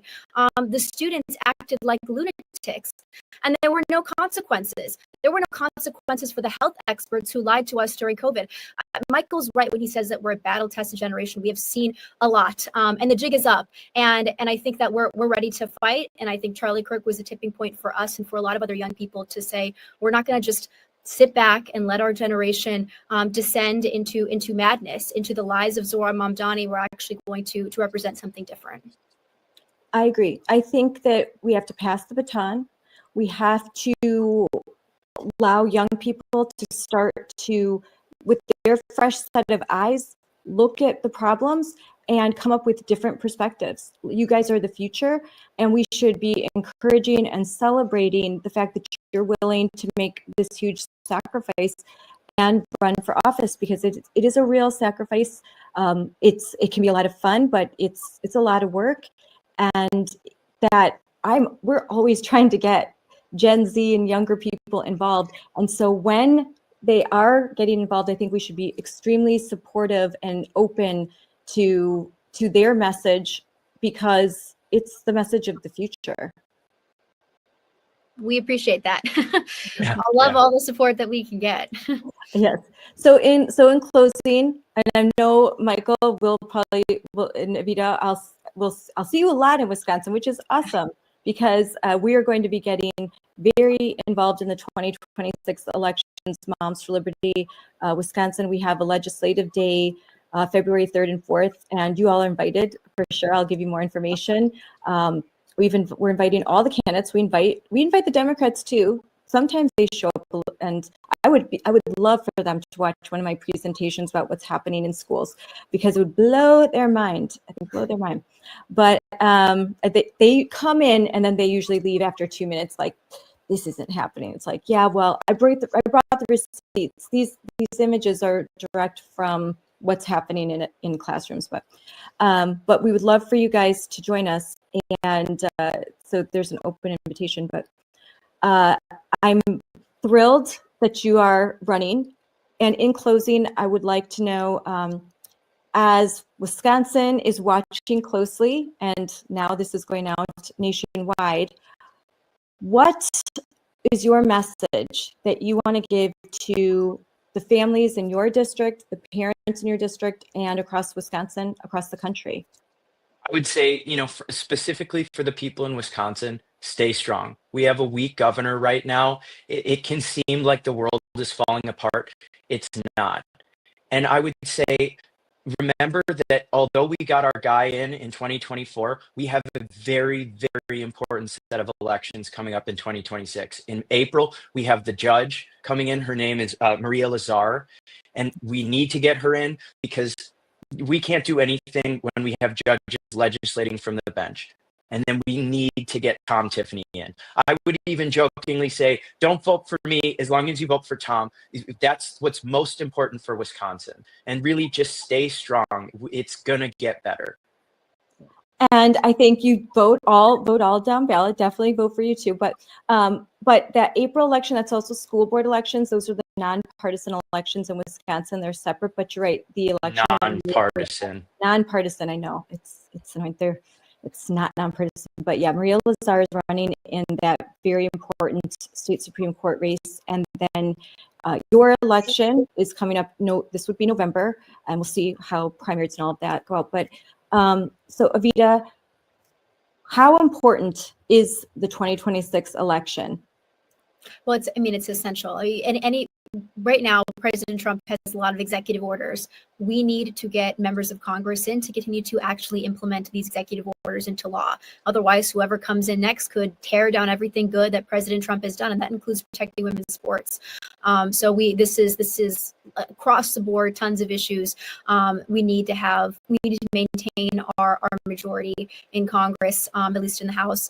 And the other thing that I will say just about Michael, I think it's really important that we elect Republicans, we elect conservatives, but more importantly, that we elect people who are good people. And I can shamelessly, because I'm his wife, I can tell you that Michael is somebody who is worried about his soul, and everything that he says and does, he is thinking about what comes next. And that's the kind of person that you want representing you, who is really thinking about the next life, which is what really matters, and will act on it. That's how you have good legislatures, good people who are willing to do what's right in positions of power, and under a lot of pressure. I think that's great. That we need to look at character and not just say, oh, what is your view on the policies? Because Michael, if you are conservative, everything you are saying, it rings true. So what else do you have to offer? And the fact that you are young, you're idealistic, and that you are a Christian, you are unabashed about that, and that you have a message that you're giving to other young men your age, which is similar to Charlie's, which is love God, get married, have kids, and devote yourself to a cause that's greater than yourself. Don't get lost in the material world. You have a higher calling. So I appreciate that. Well, thank you. And that really is the defining thing in every decision. First, it's America first. And second, you always need to remember that there's something after this, and that it doesn't come down to the next election or even the current election. It comes down to what's right and what's wrong. Yes, that's 100% right. Well, thank you guys for joining me. I'm so happy that you're running for office, Michael. I was so pleased to read about it on social media, and that's why I contacted right away. Because I just want to see conservative Gen Z serving in office and taking the lead and us passing the baton to the next generation. I think it's really important for the survival of our state and our country. Yeah, well, that means a lot. Thank you so much for having me. And if anyone wants to look at the website, we have all of our issues all laid out and how we're going to address it. It's Alfonso for Wisconsin. And I'll make sure I put all that up in comments and links, ways that they can contact you, your website, and everything they need if they're interested, and if they live in your district, especially, so that they can know what you're about and spread the word. Well, thank you so much. Thank you so much for having us. You are amazing. I'm sure your viewers know this, but you are a champion for women, for children in our state, and we are also grateful to you. Oh, thank you so much. That's so sweet. Thank you. Yes. All right, guys. Well, thanks for joining me for this episode. And I'm sure I'm going to have you on again, because there's going to be some crazy things happening in Wisconsin. We're going to be a battleground state. And so it's going to be fun. Awesome. Thank you. Yeah. Thank you for having us. Bye. What a great discussion with tremendous young people. And I wanted to take this opportunity to share my screen and go to Michael's website. So here, let's go right there. There we go. We'll add some in. And there we go. So you can hear this. So here you can go to alfonsoforwisconsin.com. High-paying jobs so people can plant their roots, raise their families here, and build a future they're proud of. Because when young people can't get ahead, they start listening to the lies of socialism. I'm running for Congress to keep the American dream alive. I'll work with President Trump to reform government, keep us safe, and bring down the cost of energy, food, and housing. Some say Congress needs older people with more experience. But let's be honest, they're the ones who created this mess. We need leaders with strong values, fresh energy, and the courage to fight for America's future. I'm Michael Alfonso. I'm America First. Together, we can save the American dream. For your family and mine. Wow. My grandparents fled communist Cuba with nothing but hope and a belief that America was worth the risk. My name is Michael Alfonso, and I thank God that I was raised in Wisconsin, not Cuba. I met my wife, Evita Duffy, in high school. Later, I paid my way through UW-Madison by pouring concrete and paving roads. But the American dream my grandparents fled Cuba for is not the one my generation is inheriting. Prices keep climbing, groceries, gas, housing, and for young people, buying a home feels impossible. Our district needs to bring in high-paying jobs so people can plant their roots, raise their families here, and build a future they're proud of. Because when young people can't get ahead, they start listening to the lies of socialism. I'm running for Congress to keep the American dream alive. I'll work with President Trump to reform government, keep us safe, and bring down the cost of energy, food, and housing. Some say Congress needs older people with more experience. But let's be honest, they're the ones who created this mess. We need leaders with strong values, fresh energy, and the courage to fight for America's future. I'm Michael Alfonso. I'm America First. And I will never let my home become the place my grandparents left behind. Together, we can save the American dream for your family and mine. I love that. Oh, that's so cool. And look at these great pictures here. Great. I give it an A. That's a great ad, opening ad, great pictures on here. So if you want to learn more about Michael Alfonso, you can go to this website, particularly if you are in his district. So I love that. I love that. I want Wisconsin to not be the place that I have to leave behind. That's exactly right. Like Reagan said, where do we go? If we lose freedom here in America, where do we go? There's nowhere else to go. This is it. This is the last stand for free enterprise, free markets, freedom, liberty, all of that. So we've got to fight, and it's so great to see young people that are willing to do so. Here's some images speaking at local events. And there with his father-in-law, Sean Duffy, who is currently working in the Trump administration. He's the Secretary of the Department of Transportation, and he is a former congressman of the same district that Michael is running. And here is Evita Duffy. And just listening to her, she's so sharp, young but sharp. I mean, she hosts the Bongino Report Early Edition. She's excellent. Her ratings are tremendous. And she's just very articulate. She was a writer, and as she described, that we had worked together on an article that she wrote for the Federalists. And it's great that she's great writing and that she was always focused on Wisconsin. She always tried to bring in some of the stories that we work on in Moms for Liberty.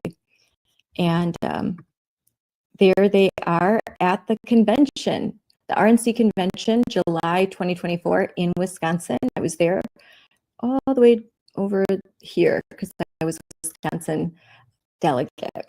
And I remember when all the balloons fell, it was so great. And so, oh, and I want to put this picture here. Here he is, he's with Turning Point, Brett, who I've had on the show briefly when he was doing some door knocking in Arizona. He started off as a state leader in Turning Point. He is now already moving up to be a national leader. And then here are some of our other friends in Wisconsin that work for Turning Point, and there's Michael. And it's great that he is providing such a good example to Generation Z men. So again, if you want to learn more about Michael, then you'll go to his website.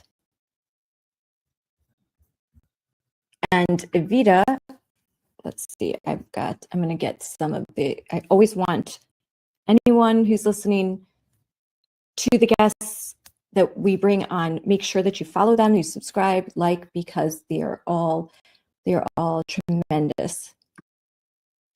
You can follow Evita right here on X at Evita Duffy_1. So be sure to follow Evita on X at Evita Duffy_1. And you can follow Michael Alfonso, running for Congress in Wisconsin, at Mike Alfonso, Wisconsin, right here. And so go ahead and follow these amazing young Gen Z warriors for Wisconsin and for the country. They're doing great work. So thanks for joining me. I'm Scarlett Johnson, and this is Moms for Liberty Unleashed.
Hey everyone, welcome to Unleashed with Scarlett Johnson, presented by Moms for Liberty. And today I'm joined by a special guest, Alexa Anderson. She is a collegiate track and field athlete from Oregon and one of the few young women in America brave enough to take a public stand for fairness in female sports. I'm so glad that you could join me, Alexa. We first met in person when we were in Orlando at the Moms for Liberty Joyful Warrior Summit, where you were a panelist on one of our favorite events that we did of the summit. You were with Jennifer Say, and you're with your other two friends that will be joining me later on today, and we're going to discuss kind of the same thing. So I want to introduce you to everyone first. I got a little bit of your bio from your mom. Yes, it says you're wonderful. Oh, good. I'm glad. I'm glad she has good things to say. You're amazing. So, a very proud mom, very proud parents. You are a student athlete from Oregon. You're originally from Oregon. You compete in track and field for the University of South Alabama. You were an Oregon high school state champion in the pole vault.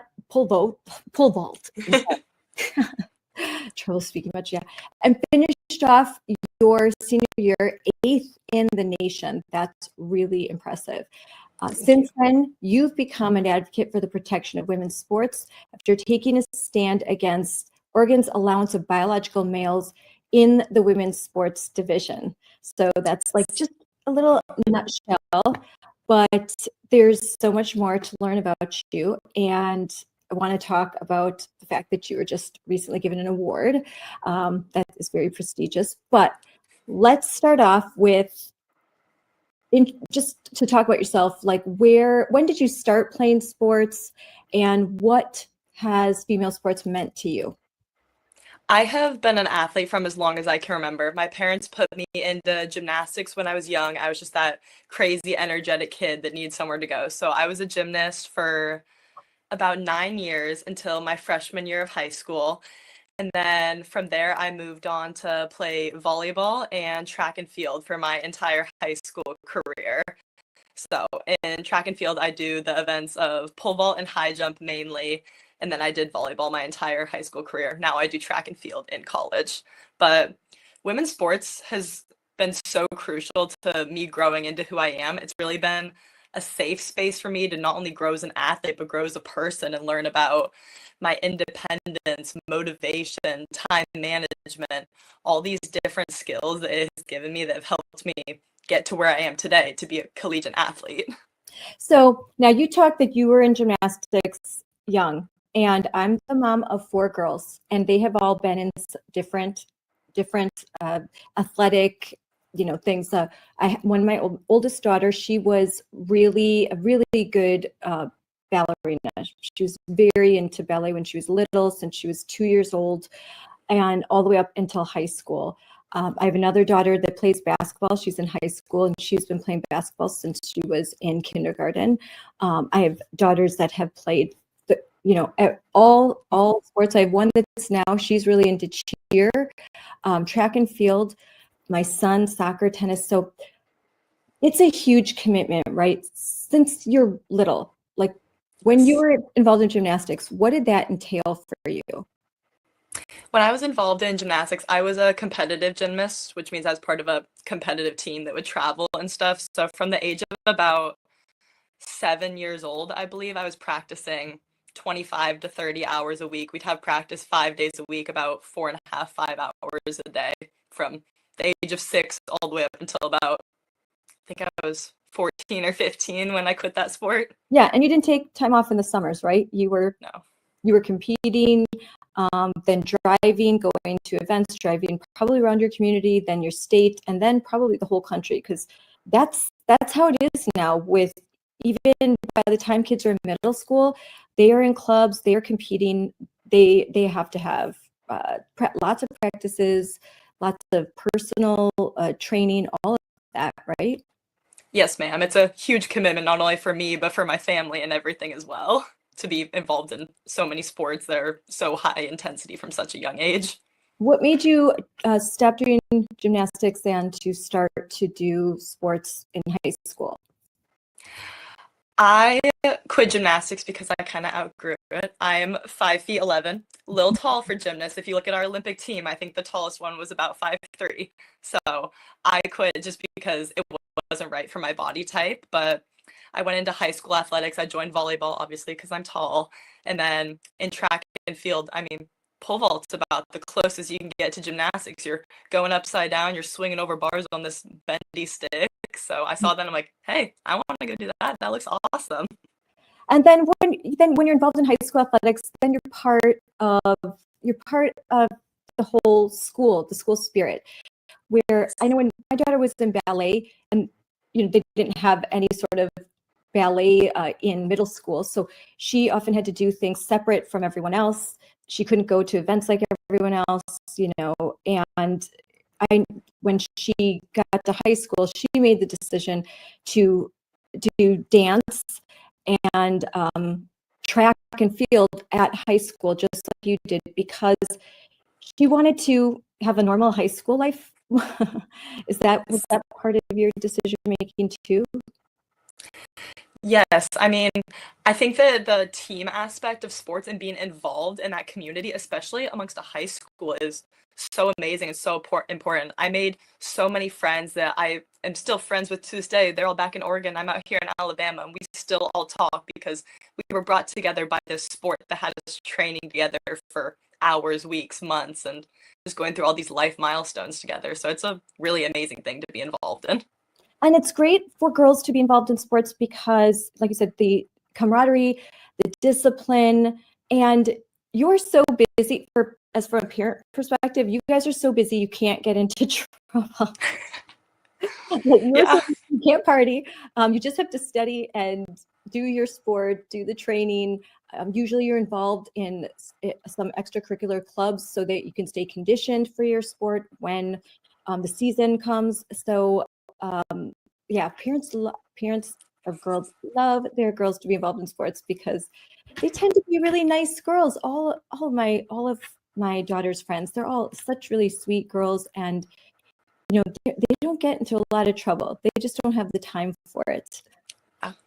Yes, definitely. I'm so happy about all the people that I've met and grown close with through women's sports. It's really been a big part of my life. I mean, ever since I was little. So yeah, it teaches you, learn things. There's important lessons, and it looks great on your college applications that you've participated and you've stuck with something. yes, definitely. And the team spirit. So what happened to you? What did you start to see in your high school that was concerning as far as female sports? It wasn't directly in my high school, but in Oregon the past couple years, we have started seeing a growing transgender population, which I am a huge believer in the fact that people should live their lives the ways that make them happy. And I am not someone to tell you who you can and cannot be.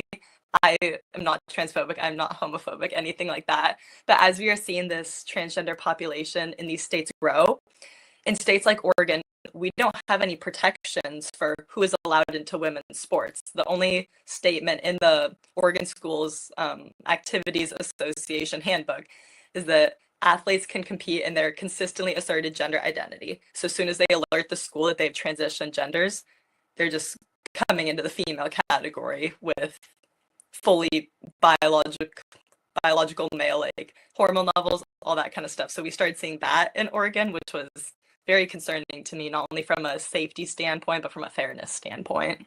So even if you're in a school where maybe you don't have a specific policy, you're lucky enough, especially in Oregon, you're lucky enough to not have a policy that takes the word sex out of their handbook, but meaning biological sex, male and female, and instead inserts gender, which I don't believe in anymore. There was 5 years ago, I didn't understand the difference between gender and sex, and now because gender is this amorphous, it can be anything. It's self-determined. Every day you can decide to be a different gender. And that quote is direct from, I have been to seminars that are professional development for educators, and that is exactly what they say. Every day, a kid can come into the classroom and be a different gender, and it's a surprise every day.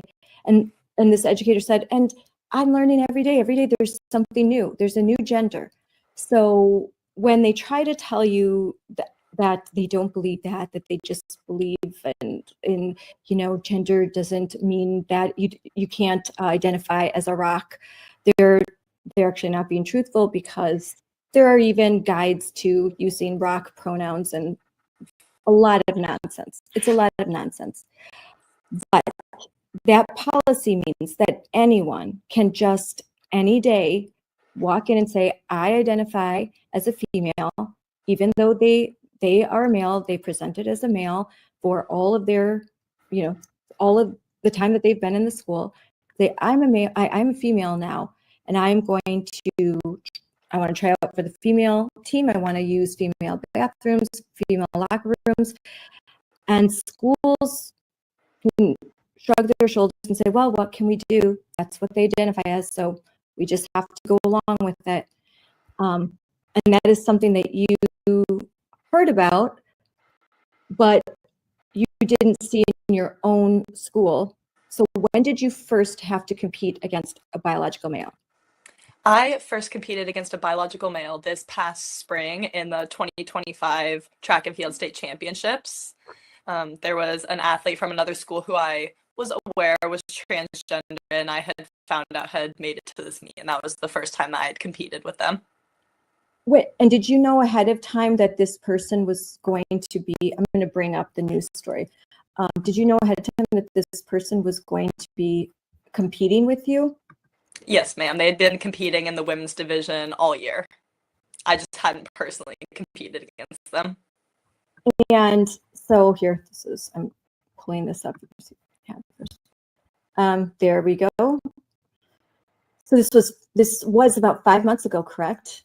Yes, it was in May. In May. So so what happened? So describe to us who we weren't there. Now, I'd been watching this story, and I know that there were members of Moms for Liberty and other parental rights organizations that started to attend these events because this became such just a huge viral story, such an obvious injustice. So describe the events of the day. What happened? Yeah, we went into the meet just like you would normally start it out. We all competed, we jumped. I know that I personally, as well as several other girls, had considered not even competing at this meet because we just didn't feel that it was fair. But at the end of the day, I chose to compete not only for myself because it was my senior year, but for my team because I was in a place where I could score points to help out my team. And that just wouldn't be fair to take away that from them as well. So we decided to compete. I took third. Reese Eckerd, the other girl who stepped off the podium, she took fourth. And the transgender athlete tied for fifth. Me, Reese, and several of the other girls were kind of talking. We were very upset by the lack of protections that the people in Oregon haven't given us girls in our sports. And we all kind of talked about what should we do? So Reese and I decided we're going to step off the podium. Like, we're going to send a message that this isn't a fair competition. This isn't fair protections for all of us girls. And there are so many girls who are going to be losing opportunities, losing titles, that kind of stuff to biological men. So many other girls had said they were going to step off the podium with us, but in front of all those eyes, it was really scary. So Reese and I ended up stepping off together, and I'm very grateful that she was by my side for all of this. I thought at least you had some. I know I'm going to play right here. I'm going to play a little clip that's on, and I don't know if everyone will get here. Let's try and get this. It's our top 5 Sydney 6'8" girls high jump. In 8th place from Lincoln, Lily Mather. In 7th place from Prince Pass, Callie Brandis. A tie for 5th place. Grant Carly Gendritza. Also in 5th place from Miami Wells, Leah Rose. 4th place honors to Shreward, Reese Eckerd. In 3rd place from Tiger, Alexa Anderson. Your runner-up from South Bedford, Paige Shipper. And your 2025 6'8" girls high jump state champion, she jumped 5'5" and a quarter from Mountainside, Catherine Phillips.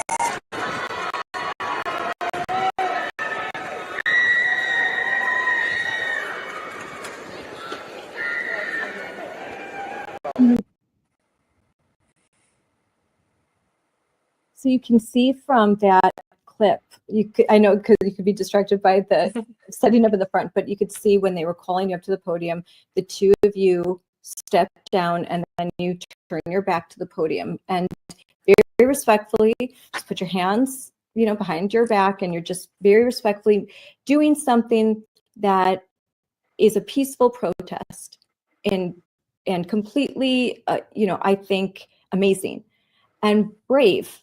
Because like you said, look at all of those people around you. And you decided you just had to show, you had to say something. You had to say, like, this isn't right. I can't go along with this. So what happened afterwards? Yeah, afterwards, we stepped off the podium. An official kind of told us, you guys need to get out of the way. We're going to take some photos. So we got out of the way, which is kind of upsetting because we weren't allowed to kind of protest and use our First Amendment rights.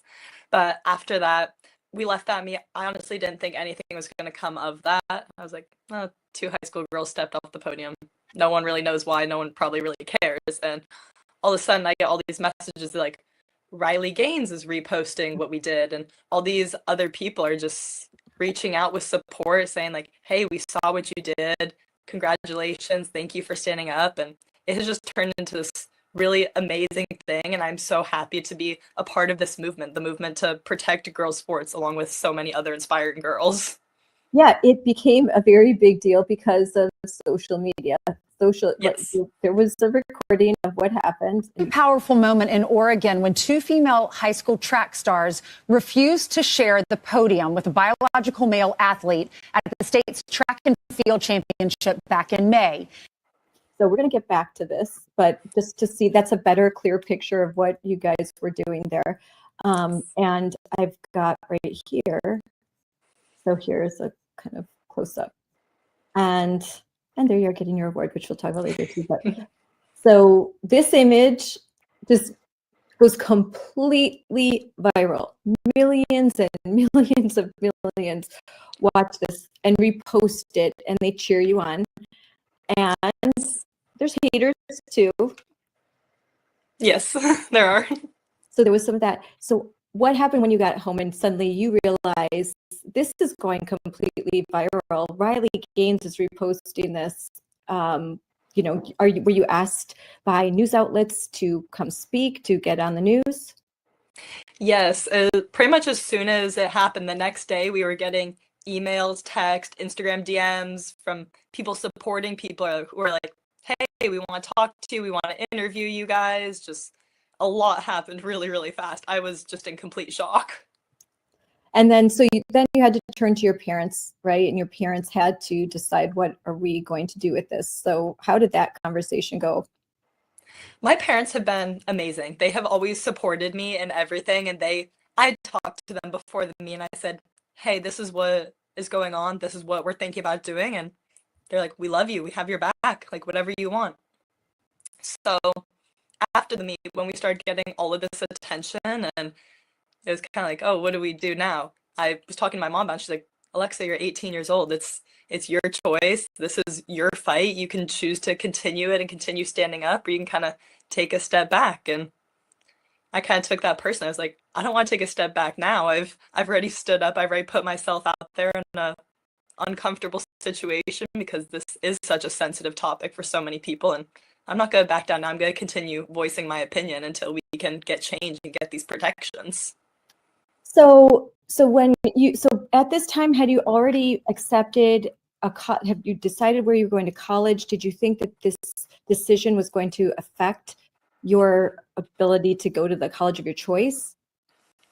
I had already committed to a college in Alabama, which is typically a very conservative state. So I was not too worried about what would come from that, but I was definitely worried about like the institution. Like, since all these are public institutions, is there going to be any backlash from my high school? Is there going to be any backlash from my potential college in the future? It was definitely kind of like the waiting game, getting in touch with people, seeing, hey, is this all okay? Like, are we all good? You know? How did this go with your friends? How in your community, did you face any backlash, or was it mostly supportive? It was about 50-50. I mean, I had a lot of people who were super, super kind, who were reaching out to me, coming up to me in person, but I also had a lot of friends at school who were just not being super nice, and people who were calling my high school and like threatening them and saying, expel this girl, like all this kind of crazy stuff, and making threats about like me walking at graduation, potential stuff like that. And it was just crazy to see so much hate come from such a peaceful kind of movement that we were trying to create. So it was very mixed. So, and now for adults, especially like me or like a lot of our followers, it might be something that they're used to seeing. They're used to kind of the hate from the left if you've been an activist, but you're just a kid. Have you ever experienced anything like this before, where you're getting DM'd, messaged, emailed, like vile kind of hateful messages? No, never. Honestly, I didn't think that was something that ever really happened. Like, you see it, you hear people talk about it, but just in my mind, I could never imagine seeing someone standing up for what they're believing in and then just going to their Instagram and sending like a horrible, hateful, threatening message. Like, I could just never see that happening. So it's really hard for me to just open stuff up and see all these hateful comments directed at me, because I could just never imagine doing that to someone, even if I disagree with them, you know? So it was crazy. Even this athlete, you didn't say anything mean or untoward. You never attacked them personally. You've never even through like the keyboard warriors that have no courage. Like, you've never done any of that, even if you disagree with them, even if you don't agree that they as a male have any right to participate in female athletics and unfairly. You've never said anything unkind towards them. I know I already know this about you, but it doesn't seem very fair, right? Yeah, because so much of this, it's not about the individual athletes. It's not about the transgender people in the world. It's about the adults in charge who have failed to protect us girls in our sports. That is who we are trying to get the attention of and who we are trying to say we are not okay with what they're doing. At the end of the day, all of us up on that podium, we're just kids. We're all just learning who we are, trying to go through life, and we were failed by the adults in charge who didn't protect us. So that's who I have a problem with. I do not have any problem with any of the athletes who are up on that podium or any transgender people, anything like that. Yes, you're right. The adults have failed you. That's who have failed. That there is a child that is allowed to that is actually encouraged or affirmed as they suffer from a mental illness, a discomfort with their body, that adults are affirming and allowing that child to live this lie, but also to compete and to with biological females. I don't blame the kid. I blame the adults. I say the adults have failed in their job to do their job and to do what's right, do what's fair, and to protect all children, all children. And I think, have you ever had an experience like with Paula Scanlon, like with Riley Gaines, where you've had to change in a locker room with a biological male? No, I thankfully have not. Because that's even more terrifying, in my opinion. That's scary. You feel a sense of injustice when you have to compete in a track event with a biological male. But I think you feel a sense of terror, and that you when you have to change, or they're in your shower room in your private area. Yes, that just it would feel like an invasion of privacy to me. I would feel very uncomfortable just not having someone of my same sex in a locker room that's supposed to be a protected, a safe area where we can change and kind of do all of our stuff. Just the fact that biological men are allowed to do that and can just say, I feel like a girl, I'm gonna go into this locker room today. Like, it's just a very uncomfortable situation. Especially now you're grown up. Imagine 10-year-old little girls. What about middle school girls who are already, I mean, when we're 13, how shy and uncomfortable we are. We don't even want to change in front of other girls. More or less, biological boys or men that are allowed to use these spaces, it's just uncomfortable. It doesn't feel right. Yes, definitely. And it can be unsafe, especially if it's someone who's coming in there with ill intentions, who just sees this as an opportunity to get into women's spaces. That's really what I think a huge problem is these people who aren't even transgender, who just see these as opportunities to come into women's spaces and do stuff like that. I think that's really a big problem because that's a safety issue for everybody. And now do you play volleyball in college in Alabama? No, I do not. I just do track. You do track, but you played volleyball when you were in high school. Yes. And that's more of contact sport in the sense that, my daughter played volleyball for a little while and we go to the volleyball games. But when they're when you're spiking the ball, I mean, that is pretty fast and it can cause damage, as we have seen.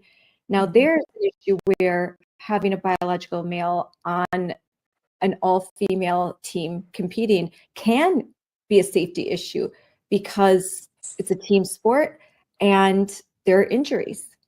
Yeah, definitely, especially in more contact sports like volleyball, like basketball, soccer, all that kind of stuff. If we keep seeing this issue progress before we can get protections, I think we're going to see so many more injuries by girls just because these biological men, they do tend to be bigger, they tend to be stronger, they tend to have more testosterone, which makes them faster, more powerful. So putting them in that kind of closed space where they're going to be like in physical contact, kind of in these physical sports, I think that's just gonna be really dangerous and not safe for anyone out on the fields. How do you feel when adults, because I've seen it, adults will tell you that there's no biological difference between males and females. Testosterone doesn't make a difference. I mean, as an adult, I'm like, are you crazy? But as a kid, when you see adults telling you that, how does that make you feel about adults and how you look at the world? When I hear people that talk like that, it just part of it kind of amazes me, but part of it I also maybe they don't understand. Maybe they haven't participated in sports. I kind of try to see both sides of it, that maybe they don't understand the difference, but then I also think about the biology classes I've taken my entire life, the sports I've participated in, how men's volleyball nets are higher than women's volleyball nets because men can jump higher. There's just all these little things throughout life that kind of differentiate the ability of men and women. And that's not to say that women aren't capable and amazing and strong and powerful. Just the way that we're built, we don't have the same athletic advantages as men. And I think it's kind of an obvious thing when you think about biology, when you look at the stats of the average height of a man, average weight, like how fast they can run a mile, that kind of stuff. It's always going to be greater for men than it is for women. And I just see that as a science-based thing. So when I hear people talking about that, I just kind of hope that they take a biology class. So I'm going to pull up, and I talked with Jennifer Say yesterday. I know you know her well. Yes. And this is a website we were discussing, shewon.org. And I've used this when I've gone to testify for protections for women and girls in sports. And what's really interesting here, and I encourage anyone, if they are sort of faced with these bad arguments that, oh, it's, you know what, there's no difference, that's old science, you know, there's new science, or they say this isn't happening, biological men aren't taking the spots of biological females. So here she went, and according to Jennifer, this is actually outdated numbers. She has some other numbers that are actually higher, but you can see the number of female athletes, the number of medals, competitions, and sports, the opportunities lost to women. And here, I mean, here you go. It's thousands, and Yeah. and if you want to, and this is, there's just really good data. So you could see, look at track and field. This is your area. So that Yes. is the area where a lot of these males are pretending to be females, claiming to be females. And look at 1,932 males are participating in female sports right now. That's a lot to me. One is too many, Yeah. but this is a lot. And I think now we're not seeing as much in these more contact sports, but we definitely will if we don't change. These are the number of lost podium spots: first place, second place, third place. Yeah. So It's a lot. it's a lot. And so when you stood up, this is you're fighting to make this stop, because it will Yes. only grow. It will only grow. And there's more data here, and I know I'll stop sharing, but there's more data there that will talk to you about, so that you can have this debate. It is a slam dunk, one that you can win. Unfortunately, you can't just say, oh, look at the differences, even though it's so obvious. Look at the differences. Yes, there's the difference between men and women. Doesn't make one superior to the other. It's just different. It is why we have female sports and why Title IX was created, to protect women, to give them opportunities that they did not have prior to 1972. Title IX gave women opportunities to actually play sports, to play them in high school, to have those sports funded equally. And then the protections so that women and girls would not be harassed and bullied and face sex discrimination. It was inherently a binary, male, female. And when you change the definition of women to include anybody who can claim they're women, then Title IX is eviscerated, because the whole point of it is to protect women and to give females opportunities in athletics and academics. These are opportunities that were not afforded to women. These are new. These are relatively new. And it's just shocking to me. I'm sorry, I'm going on my rant right now. But what do you think of women who call themselves feminist and who deny biological reality and tell you that a woman is anything that if you put on lipstick and you grow your hair out and you paint your nails and you say, hey, I'm a woman, that makes you a woman. What do you think of the so-called feminists who espouse that view? I think it's a very complicated topic because in the world of sports, like we are separated for a reason because we have different abilities. In the walks of life, I don't care how people choose to live their life because it's none of my business. If they choose that they want to be they were born a male, they want to be a female, they want to dress up like a woman, all that kind of stuff. I don't think that's my business or my place to tell them. It is my business when it starts to affect me and other girls and our opportunities that we should be having, but are taken away by biological males, like the girls who didn't even get to go to state because they were beat by a biological man at districts, or the girls who didn't get to even be on that podium or were bumped down a place and scored less points for their team. When it starts to affect others, I think that's when it becomes an issue. Yes, for me, and I agree. When it comes to how an individual chooses to live their life, that's up to them. It's about when there's the demand that I affirm it or that I deny biological reality and truth and tell them what they want to hear instead. Like Jennifer says, their feelings don't trump facts, and their feelings don't mean that. I don't have to affirm anyone's feelings. I have the right to not do that. And so how one wants to live their life, that's up to them. They just can't tell me that I have to affirm it, that I have to participate, and that I have to celebrate it.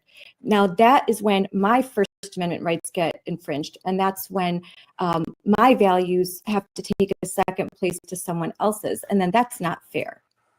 So yes, I definitely agree. That's kind of what happened to us when we expressed our concerns, expressed our frustrations with this issue.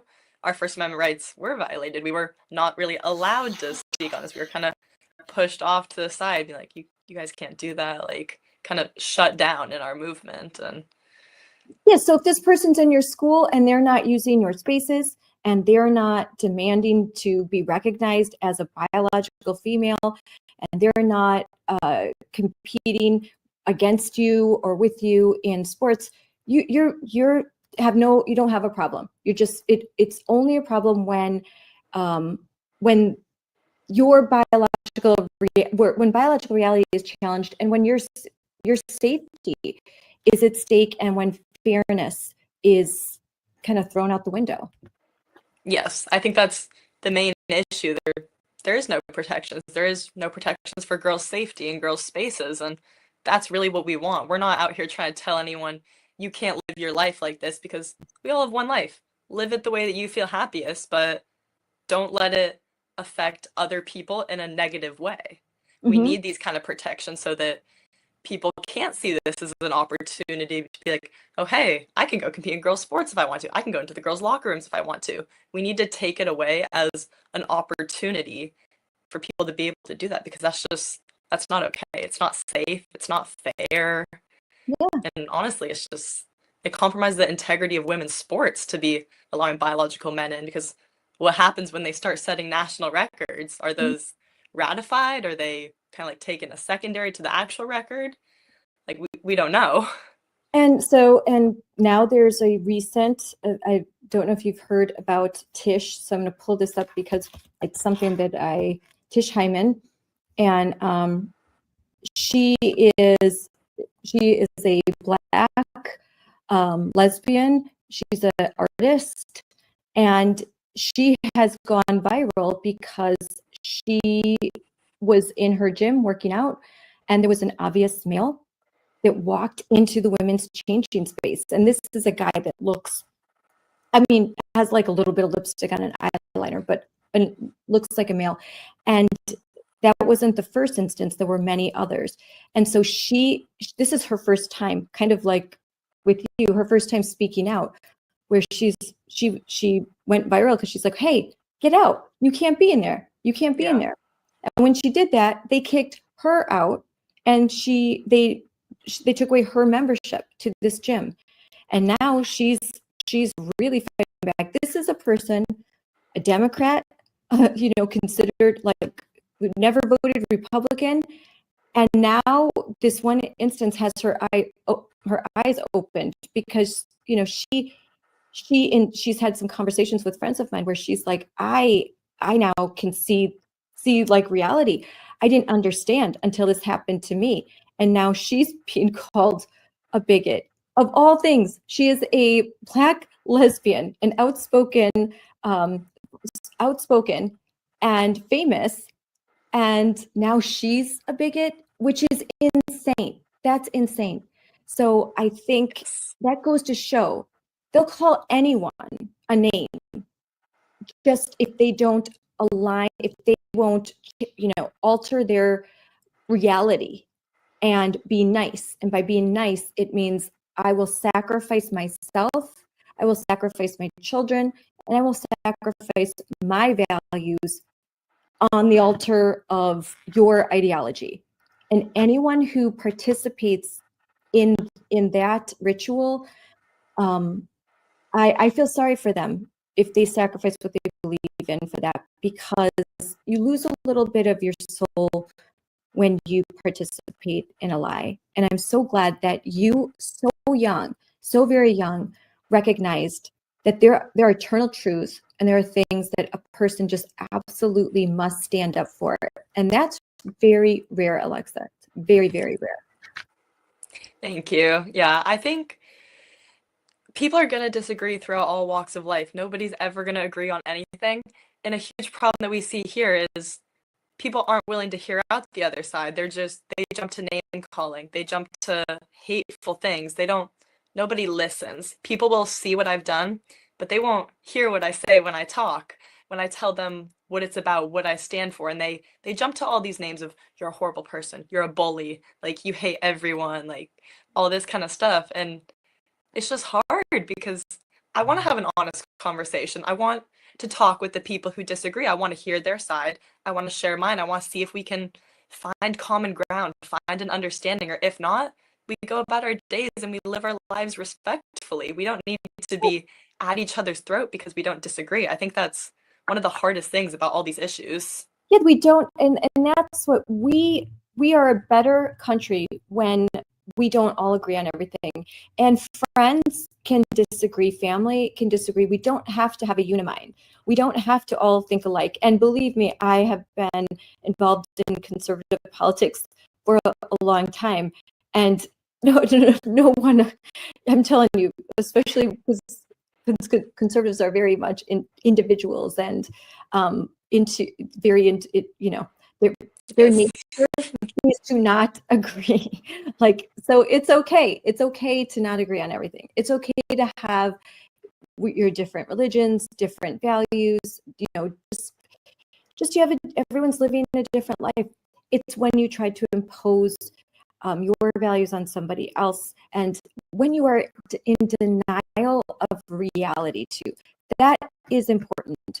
We have to say, if a kid if a parent has a child that is struggling through this identity issue, the best thing to say is, no, you are a boy, and I love you so much, and I am here for you, and I'm going to do everything I can to get you through this. But what I won't do is I won't let you live a lie. And through love, we are going to get through this. I'm going to fight for you. And I think that's the healthy thing to do, and that's the right thing to do. But again, that's my opinion, and yours. Yeah. You can take it or leave it, but I'm allowed to have it. And yes, everyone else is allowed to have their opinion as well. And I mean, that's who we are. I mean, when people really talk to us, they realize like, oh wait, you're not a monster who hates everybody. That's, oh, okay, you're a decent person who's actually more tolerant and open-minded than those on the left. That's what I find every day of the week and twice on Sunday. More tolerant, more open-minded, demonstrably more kind, and you exemplify that. Now, I want to play some really good news that you were the recipient of a really prestigious award. And I'm going to bring this up, and we're going to.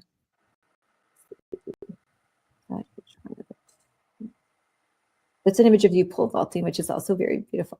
Both honored at last night's Patriot Awards, receiving the Most Valuable Patriot Award. I'm so incredibly grateful, and none of this would have been possible without the support of every single one of you who has seen our story, who has shared it and brought our story and our fight into the national spotlight. So thank all of you. I want to start off by thanking God. I thank God that you're all here tonight. And I thank God that He gave Alexa and I the courage to stand for truth. I also want to thank everyone, especially my parents, who have supported me, encouraged me, and believed in me, even when I was unsure of the impact our decision to step off the podium would have. There are so many girls who deserve this award for their courage. And joining us now are those Patriot Award winners. We have Alexa Anderson and Reese Eckerd. So nice to see both of you. Congratulations on receiving this award. Not easy to stand up for what you believe in. What was the reaction first from getting that award? What are your thoughts there? And what was the reaction from your friends? Oh my gosh, to get that award was honestly just such an honor. It was never something that I thought would happen when we stepped off that podium. So I was so incredibly honored, so grateful, and so happy to be here with you today. And then friends and family have been very, very supportive. I'm so grateful for everyone. My mom who's here with me today. I love you guys. Oh, that's amazing. You need those people to surround you because people will write the nastiest things online. Reese, how about you? Both of y'all are at the college level now. You're at South Alabama, and you're at Biola, which is a Christian school in California. So you've continued to pursue your dreams with track. But what did that mean to you to receive this award and to be recognized for standing up for what you believe in? Wow, it's just crazy to be able to stand up for all the girls who are trying to compete in just high school or college, just knowing that we fought so hard to protect women's rights in sports, and to be able to say that we took a stand is just amazing. Alexa, the moment that y'all stood, you stepped off that podium and you turned your back, they stripped your medals from you, there was a lawsuit. Was it worth it? 100%. I think fighting for the rights of women in sports to have a safe and fair environment, this could be a fight that we're going to be part of for years, maybe even our lifetime. And it is so incredibly worth it if we can help all these girls to have a safe and fair environment. Yeah, we saw Riley Gaines stand up for women, and then she became pregnant and had a little girl. So it's interesting how God gave her a girl. She was standing up for the future of children, of girls, of women. Was it worth it to you, Reese? 100%. Yeah, I have two younger sisters who I think will compete at least in high school and maybe in college. But I was always just reminded that I wanted to stand up for them and for all the future girls. Yeah. Elizabeth Eddy, I'm sure you're familiar with her story. She wrote an op-ed about this. She is a National Women's Soccer League player, a very good player. And she wrote this op-ed just saying that the Women's Soccer League needs to come up with some guidelines. And she got a lot of pushback, a lot of heat for it. Brian Kilmeade interviewed her the other day. Here's a little bit of her speaking on Fox and Friends. I would say in the professional sports world, it's really tricky because speaking out is a really difficult thing to do because think about it. The mindset as a pro athlete is I work my entire life for this. I'll do anything it takes, whatever the cost. And then the flip side of that is even if I stay silent, even if I go along to get along, I'm willing to do that to play. So I think at the end of the day, a lot of my teammates, a lot of my peers do agree with what I'm trying to share, but they want to play back more than they want to speak up. And I understand that. And so there's a lot of fear involved because there's a high cost for it. So Alexa, she handled that with grace. She said, I'm getting a lot of name calling, even from some of her teammates. And she said, I'm getting married. I still want them all to come to my wedding. What's your reaction? I think that is so amazing of her to be such a big person that way, especially towards people who are being hateful towards her, because this message isn't about hate. Anything that she's saying, we're saying none of this is about hate. None of this is about transphobia. It's just about protecting women and women's rights. So I applaud her for standing up and being so kind and gracious while doing it. Reese, it's not for you. People can live their lives however they want, but this is about fairness and standing up for women so that we're not injured when we're playing sports against someone who's stronger. Yeah. What's your reaction to Elizabeth Eddy? Yeah, I completely agree with Alexa and the fact that it's just about fairness in sports, not about what we think about if they want to be whatever they want to be, but it's just about sports and fairness of protecting girls. Yeah. Well, I'm very proud of y'all. It's not easy to do what you're doing at the college level, so congratulations. That was a great interview. That's a great interview. So talk about Elizabeth Eddy and what she's done. What do you think of what she's done? That took a lot of courage as well. And what effect do you think that's going to have on professional sports for women? Yeah, I mean, seeing a professional athlete stand up for this issue was honestly really amazing. I was really inspired by that, and that she's so, like, she wants to fight this issue as much as we do. I think that's amazing, and the way that she's doing it is just so beautiful. She's been very kind. She's been very gracious with everything she says. She's spreading the same message we are, that we want protections. We want fairness. We don't want anything else. We're not out here trying to say anything else. We're not out here trying to spread hate. And I think that is so inspiring to have an elite level, professional level athlete that has that kind of platform to be able to spread this message. And I think it's going to have a huge impact coming from her, someone with her kind of influence. I think that's amazing. Yes, and this isn't political for you. This isn't, you didn't ask to be in the headlines. It's not something you wanted. You just wanted to stand up and do something right, and you just felt that in your heart. And that's really important, because they'll try and say, oh, this is political, or this isn't political for you guys. You're young. You've never been involved in anything like this before. Elizabeth Eddy, this isn't political for her. This is just about sincerely trying to do the right thing in the face of a whole lot of evil. It's really hard. It's the easiest thing in the world to just go along. It's the easiest thing for you to just go along. For Elizabeth to never say anything, for Riley to never say anything, it would be so easy. No one would say a word, but to do the right thing and to plant your feet and say to the world, no, you move, that's really brave. So when you were at this event, who did you get to meet? Oh my goodness, there were so many amazing people there that we got to see, that we got to meet. Erica Kirk was there. She accepted an award. Melania Trump was there. She accepted an award. Did you get to meet them? I didn't get to meet them. I saw them on stage. I was kind of off in the corner. But good enough yeah, for me. there were so many other amazing Patriot Award winners. There was a young man who risked his life to save people who were in a car accident with like electrical fire. We got to meet him, hear his story. That was beautiful. There were so many amazing people there. And then, of course, we got to do an interview with Ainsley, which she is just so lovely. She was so incredibly kind. And she took a picture with us afterwards, which, of course, I'm going to cherish for the rest of my lifetime. So it was an amazing experience. Now, that's the kind of award ceremony that I love to watch, and I loved watching it. Not the Academy Awards with all this strange, like Hunger Games, like costumes and weird people. This was an award ceremony for heroes, for everyday heroes, for Americans doing the right thing, people who love their country. I love that Fox Nation is putting this on every year. As a matter of fact, Moms for Liberty was given during their very first award ceremony. Moms for Liberty was given an award, so and they cherish that, the founders. So I think that's amazing, and your dress was really pretty. Thank you, I appreciate it.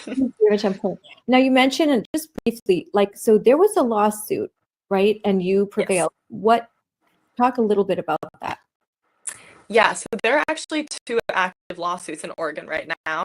There is a Title IX lawsuit against the OSA, the Oregon Schools Activities Association, about their Title IX violations, infringing upon girls' rights and violating Title IX. So that is one lawsuit.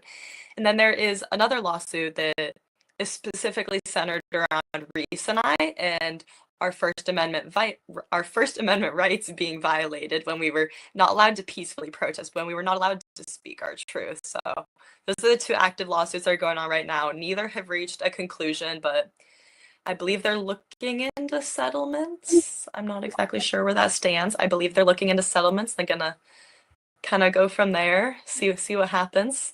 So right now, and I'll pull this up, I have that. And who is representing you? We are represented by a company called AFPI. They had first been in touch with Reese before the state meet where we took a step down, and then afterwards they kind of reached out to me and were like, hey, we would love to help you guys out. And they have been so amazing. They have been wonderful, amazing people. America First Policy Institute, their legal team is representing you. I met your lawyer behind the scenes. She's wonderful, and we are great friends with AFPI. They do great work, and I'm so glad that they are representing you, because we don't have these public interest law firms engaging in these types of lawsuits. They're very expensive. I mean, your parents could not afford to do this. I know when I was sued, I couldn't afford to defend myself, and you wouldn't be able to afford to pursue this kind of legal action because the expertise required and how expensive it is. So it's great that there are these public interest law firms that are engaging in these cultural issues, because I really do think that at the end of the day, we're going to win these in the courts. We're going to win our rights in the courts. Yes, definitely. I'm so grateful for them and everything they've done, how kind they've been and supportive. And they haven't just been like business lawyers. They've been calling us, being like, hey, are you guys okay? Like, how's everything going? Is there anything we can do to help? They've not only been professional, but they've been amazing, genuine people as well. Yes, that's great. They are amazing. And so as we close, what message do you hope that other young women take from your example? From first stepping down from the podium to make a statement, to continuing on with athletics in college, and now you just got this award, and you're sticking with your lawsuit because you're determined to protect women and girls. What message do you want to send to young women who are watching this right now and who are big fans? My message to all the girls out there who may be experiencing something similar or who are just watching is that you matter.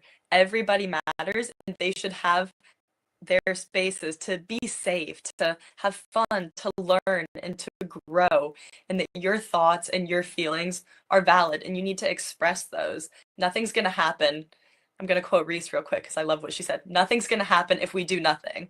If you want change, you have to fight for it. So whatever you feel, whatever you value, go out there, make it heard, and fight for what you believe in. That's what I have to say to all of them.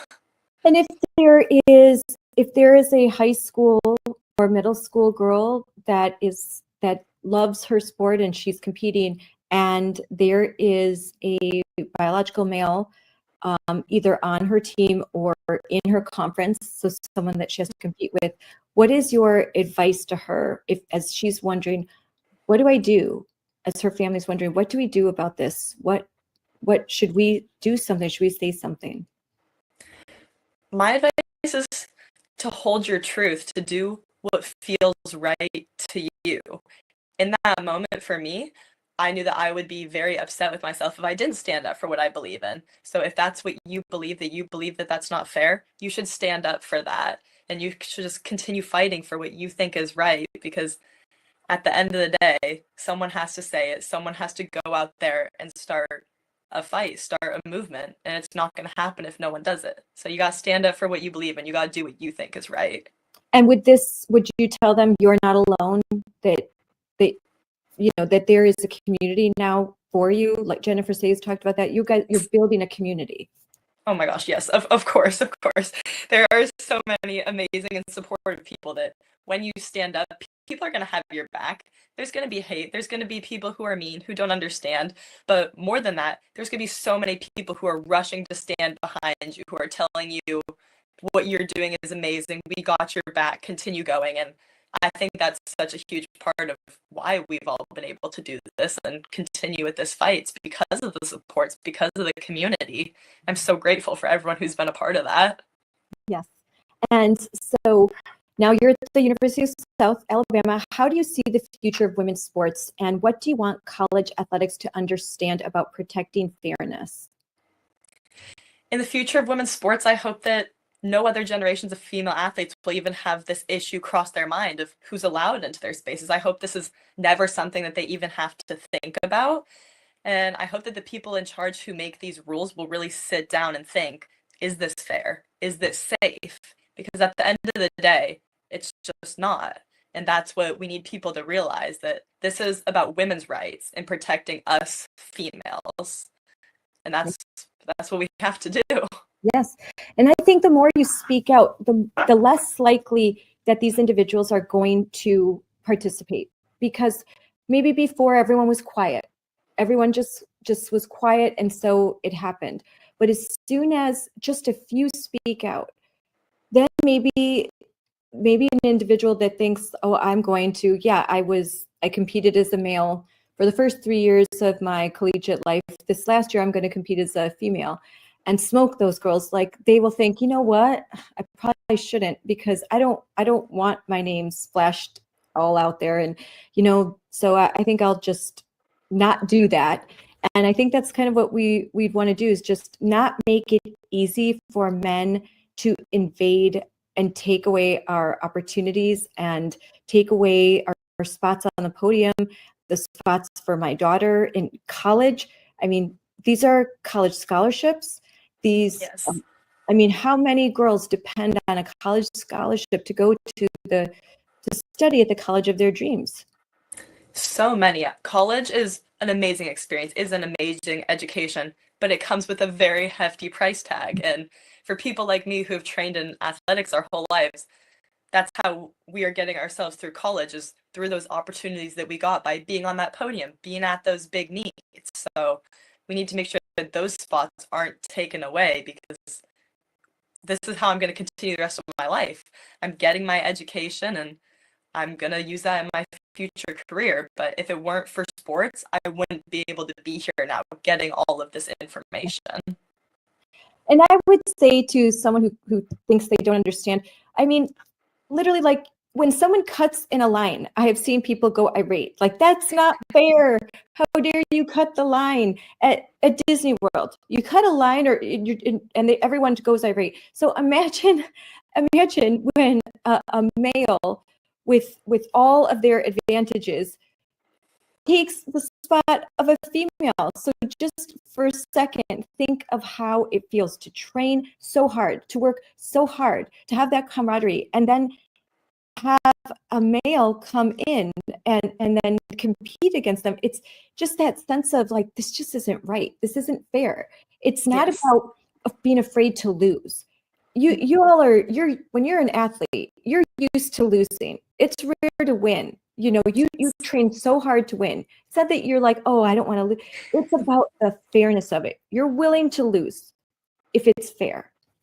Yes, 100%. If you look at all of the handbooks anywhere in any sports division, no one is allowed to take testosterone because it is a performance enhancing drug. So when athletes have elevated testosterone levels, their performance is going to be better. So it's very contradictory to be able to say that, but to not be able to say that biological men have an advantage. And I think that that's just a very interesting part about it, and that none of us are scared of losing. I got third. I wasn't up there trying to argue saying, oh, I should have gotten first. I got third because that's how I performed. But the girl in ninth, she should have been an eighth on that podium. She should have scored a point. It's not about losing. In sports, it's about your own personal performance and how you do compared to how your best self does. And this isn't about losing. This is just about having those opportunities to be fair and safe. And for those who need a quick biology lesson, increase testosterone, increase muscle mass, increase lung capacity. There are so many things, we can look at. I'll post that, because sometimes I think people need a reminder that a male that goes through male puberty just has these inherent advantages, physical advantages.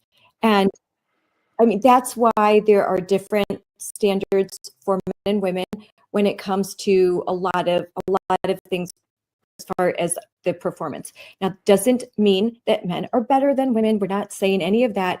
It's just we have to be realistic, because if you apply the same standard to women as men, it's just not fair, and it's not in line with biological reality. Just we have uteruses, we have a womb, we've got ovaries, so we can have babies. There are things that we can do. We have a higher pain tolerance than men. And, this has nothing to do with men are smarter than women or anything like that. We are equal. We are equal. And believe me, my husband knows that. I might be more equal than him, but but it's nothing to do with that. It's just being real. We just reality, because we love being women and we love our men, and we want you to be men.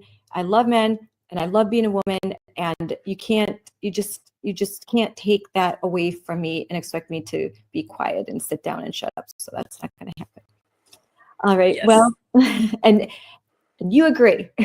Yes. Yes. All right, Alexa, thanks so much for coming on today. I know you have practice that you have to get to, but thank you for showing girls across America and the world what integrity looks like. And at a very young age, you're very special. I wish you all of success. I know that we'll talk again soon. At a different time, I'd like to talk to you not about this, just talk about being a Gen Z. Are you still Gen Z? Or Yes, I am. I'm Gen Z. The next generation, I forget what the name, Generation Alpha, I think. But just to kind of, because on my show, we like to I've talked to a lot of Gen Z women, just kind of, how do you see the future? Because I think we always talk about these issues, but I'm always interested also in just your opinion, just talking about, we've talked about fashion, things like that. So we could have a more fun I would love that. Yeah. All right. Well, bye, Alexa. Thank you so much for coming on. And I wish you and your family all the best. Thank you so much. Thank you for having me. Bye. Bye. Thank you, everyone, for joining this Moms for Liberty Unleashed with me, Scarlett Johnson. This is a great show. I have learned a lot, and I am so proud to elevate such a beautiful human being. Alexa is truly someone that my girls can admire, and that all the girls in America, girls around the world, can look up to and admire. And coming up next, I am going to have a conversation with Alexa's friends. They had different practice schedules. They are still very much involved in female athletics. So we will be talking to them very soon. So stay tuned.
Hi, everyone. Welcome to Unleashed with Scarlett Johnson, presented by Moms for Liberty. And I'm so excited to talk to my two guests today. I had already interviewed Alexa Anderson, your friends. You guys all joined us at the Moms for Liberty Joyful Warriors Summit in Orlando. And you were part of my favorite panel with Jennifer Say and talking about facing Goliath. These young girls have more courage than most adults that I come into contact with. And that's why I really wanted them on my show so that more people could learn their story. I think they're already pretty famous in our circles, but they inspire me, and I know that they're going to inspire you. So first, I'm going to introduce Maddie Wilcken and Sophia Carpenter. Hi, girls. Hi. Hi. I'm so glad you could be here. I know we had to arrange around your school schedules because you are all still in high school. Maddie said you're a junior, right? And then you're a senior, Sophia, right? Okay, so yeah, so how it's getting towards that time where Christmas is coming, Thanksgiving. So are you doing finals? Do you do it by trimester, or do you just have 2 semesters? Yeah, I have finals next week, actually. Oh, yeah. So you're stressing? Yeah, I feel pretty good right now. I just have to get through them, and then I have Thanksgiving. Yes, yeah, that's good. What about you, Maddie? Do you have, my daughter has been taking a lot of tests, and she's got papers and presentations right now. Yeah, I actually have a test this Friday for trigonometry, but I think I have like 2 more weeks. I have at least 2 more weeks until I have my break, but then I'll have a week off. Yes. And wrestling will start, so I'm really excited.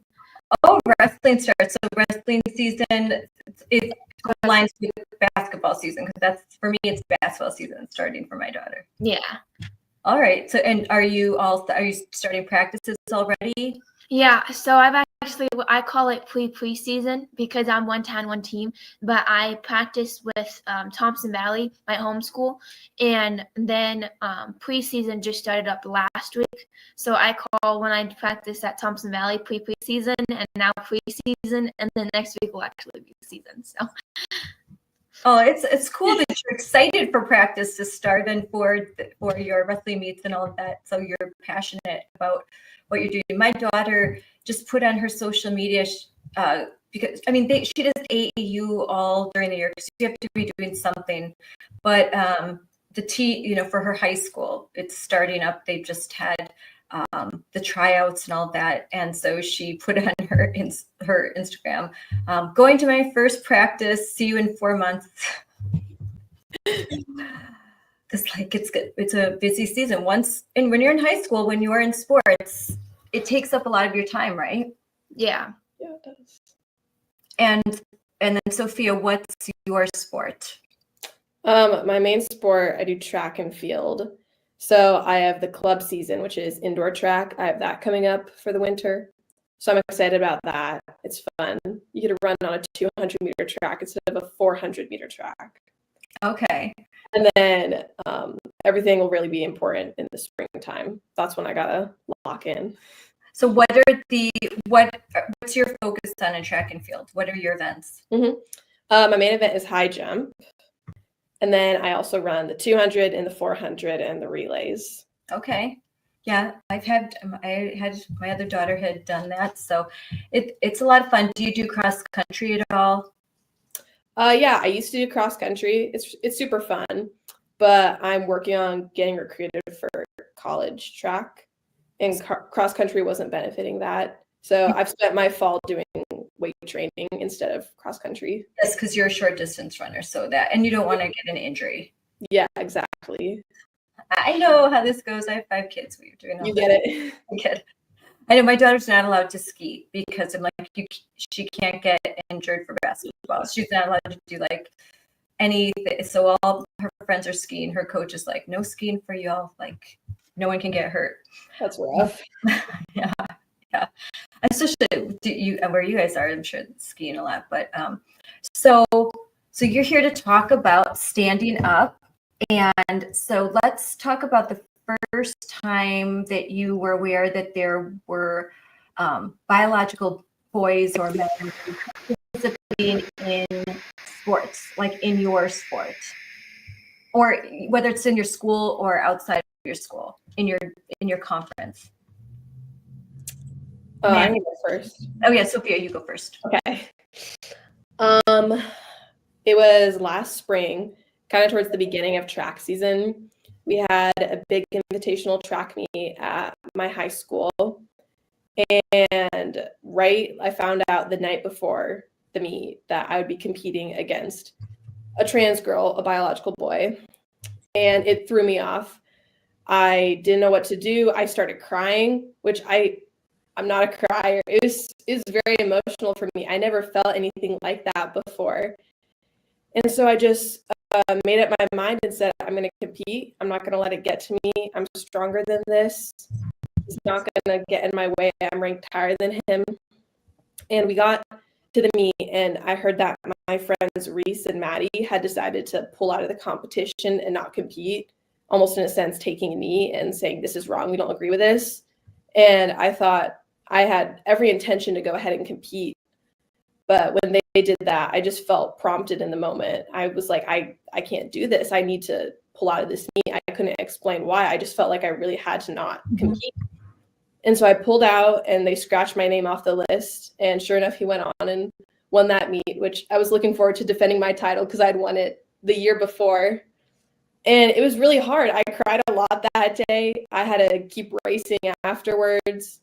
And it was just really confusing. But ultimately, I'm very glad I did that because I've had so many cool opportunities stem from that moment. And what specific event did you pull out of? Yeah, this was high jump. So my main event. And it was a hard choice because, like I mentioned earlier, I'm working on getting recruited for collegiate sports. And pulling out of a meet, especially a bigger meet like this where I have competition, is not going to look good on my record. And it doesn't look good. It shows that I didn't clear the first height, which isn't true. I'm a much better jumper than the opening height at a meet.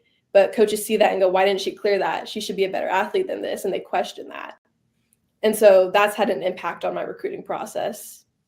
And in what state do you go to school, so everyone knows? I'm in Oregon. You're in Oregon. Mm-hmm. And so was this a new thing? This biological boy, was he new, or is something you had heard about? Is this the first year he was competing as a girl? Yeah, so to my knowledge, he had done track before a couple years prior as a boy in the boys division, and he wasn't winning. And now a couple years later, he came back, transitioned as a girl. Actually, I take that back. I'm not sure if he's transitioned or not. Just decided to become a girl, because that's all you have. Exactly. Competed in the girls category. And, this is not unheard of. There are many. I had raced against other athletes, and I had seen, and my friends had competed with other trans athletes before. And so it wasn't unheard of. And honestly, I was just waiting for the day it would happen to me because I knew it would happen at some point. And that day came last April. Especially in Oregon, where frankly, very, very woke laws there. And that's what I was talking about with the Lexite. Simply just deciding that one, if you're born a male, just making the declaration, I am a female, is enough. And it's ambiguous whether or not there's any requirements to show that they have undergone any sort of medical procedures or taken any medicine that would reduce their advantage. But that doesn't even matter, because as long as a male's gone through male puberty, there's nothing that can take away that biological advantage. That testosterone is there, the muscle mass is there, the increased lung capacity, all of that, that cannot be erased by so-called hormone therapies. And in my opinion, there's nothing that magically makes a boy into a girl. That's just not possible. There's male and female, and gender is just a word that people use, in my opinion. But so Maddie, what was your first experience? You're younger than Sophia. Yeah, so I feel like I was kind of out of the loop actually until my freshman year, and we had a tournament, and it was a little confusing because it was boys and girls competing in the same area, but there was just the girls division and just the boys division. Yeah. And but when me and my whole team walked in, I kind of said this at the summit, but like our eyes kind of like went straight to this strong person, but we didn't really know what was happening, but we were like that person, it knows what they're doing, and like that sucks for whoever is gonna wrestle. And then we turned out it was me, and we didn't even know that was like the person was a girl, and I didn't find out till afterwards that it was a biological male. But while I was wrestling, I was like, oh my goodness. I was in disbelief. It was so fast. I can barely even remember it because I was in shock. Mm-hmm. And like, this was kind of like the first thing, like, I haven't really like knew what was happening in the world. And so, but once I found out, it was just like, wow. So you didn't even think it was a possibility. You didn't. So this was a meet. You walk in and you see someone that's, boy, that person's really strong, and like, boy, it sucks whoever would have to wrestle them. That's going to be hard. And it turns out to be you, and it turns out that that's not a girl. That's a male that you're going to wrestle. And it all happens so fast because no one tells your parents, no one tells you, because they're all pretending that this is a girl. Like, so they're not going to say anything. They're not going to warn you. And so you just kind of, okay, let's do it. And so how did it go? How did were you off just the whole thing? Were you off just because you were? I was really off. I remember, I think I made it past the first period, but I think kind of like the beginning of the second period, I was pinned. No chance. It was over. And yeah, I mean, y'all haven't seen me wrestle, but it's not that likely that I get pinned in a wrestling match because I am very flexible and I can get out of the worst situations in a wrestling match. And so it was just like, bam. I tried so hard, but it was like, I couldn't do anything. I physically couldn't do anything. And then when it was over, I was like, what? No, so when this is over and this, you wait, how did your parents feel? Like, how did they know right away? Did you tell them? Were they there?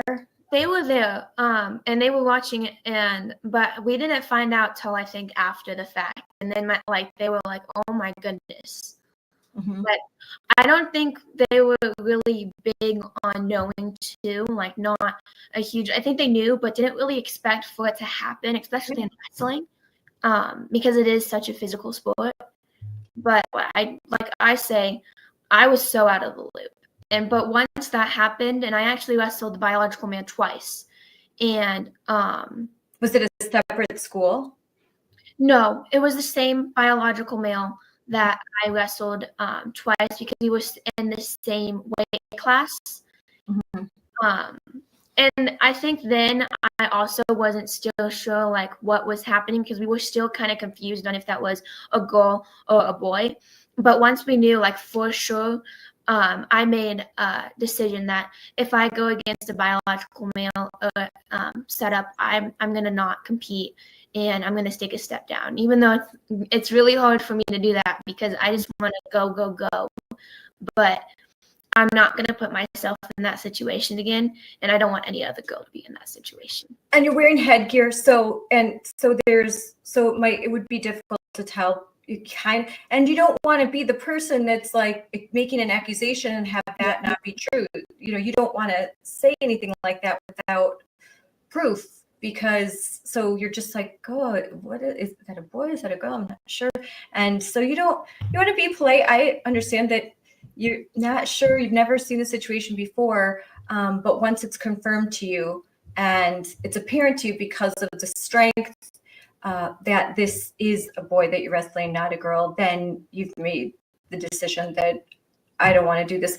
Were there any other teammates that felt the same as you? And I'm wondering, because wrestling, that's like that's a physical sport. That's very physical. So that's really intimidating to have to wrestle a boy when you're not planning on it, when you're on a sex separated team, a female team.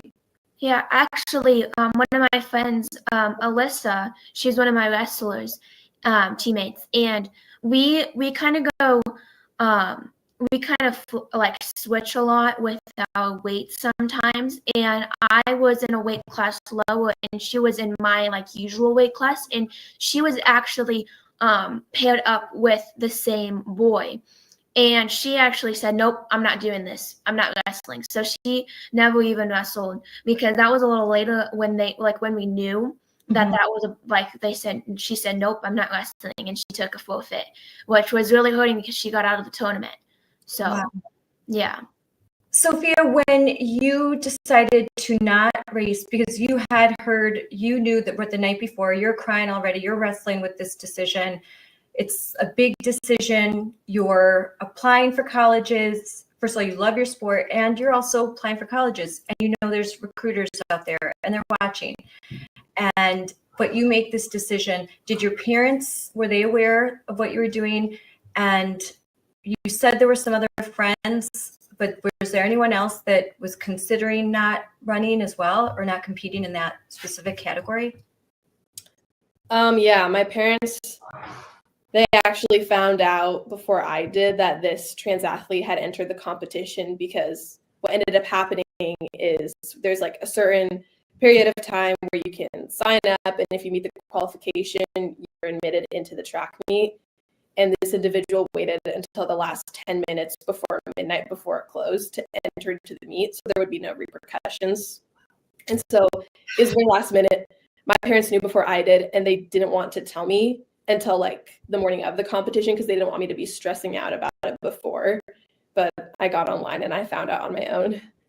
And they told me, we prayed about it, and they said, whatever you decide, we're going to back you. And I said, great, I'm going to compete. And they said, great, we back you, we stand with you.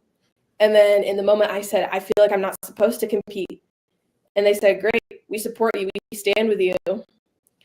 And so I've had so much support from my family there. And then in the moment, my friend Maddie and Reese, they also stepped out. And then another teammate, she also stepped out with me too. So there's 4 of us in total that withdrew from this competition. And also the 4 of us that did withdraw, we were seated in the top 5, top 8. Like, we were supposed to place high at the meet, and we all drew out. And this was when did this happen? This was last year? Yes, this happened in April. I think it was about mid-April. Okay, I'm gonna look for some images of that. And so then what happened when you decided not to participate in that event? How did this all get on social media?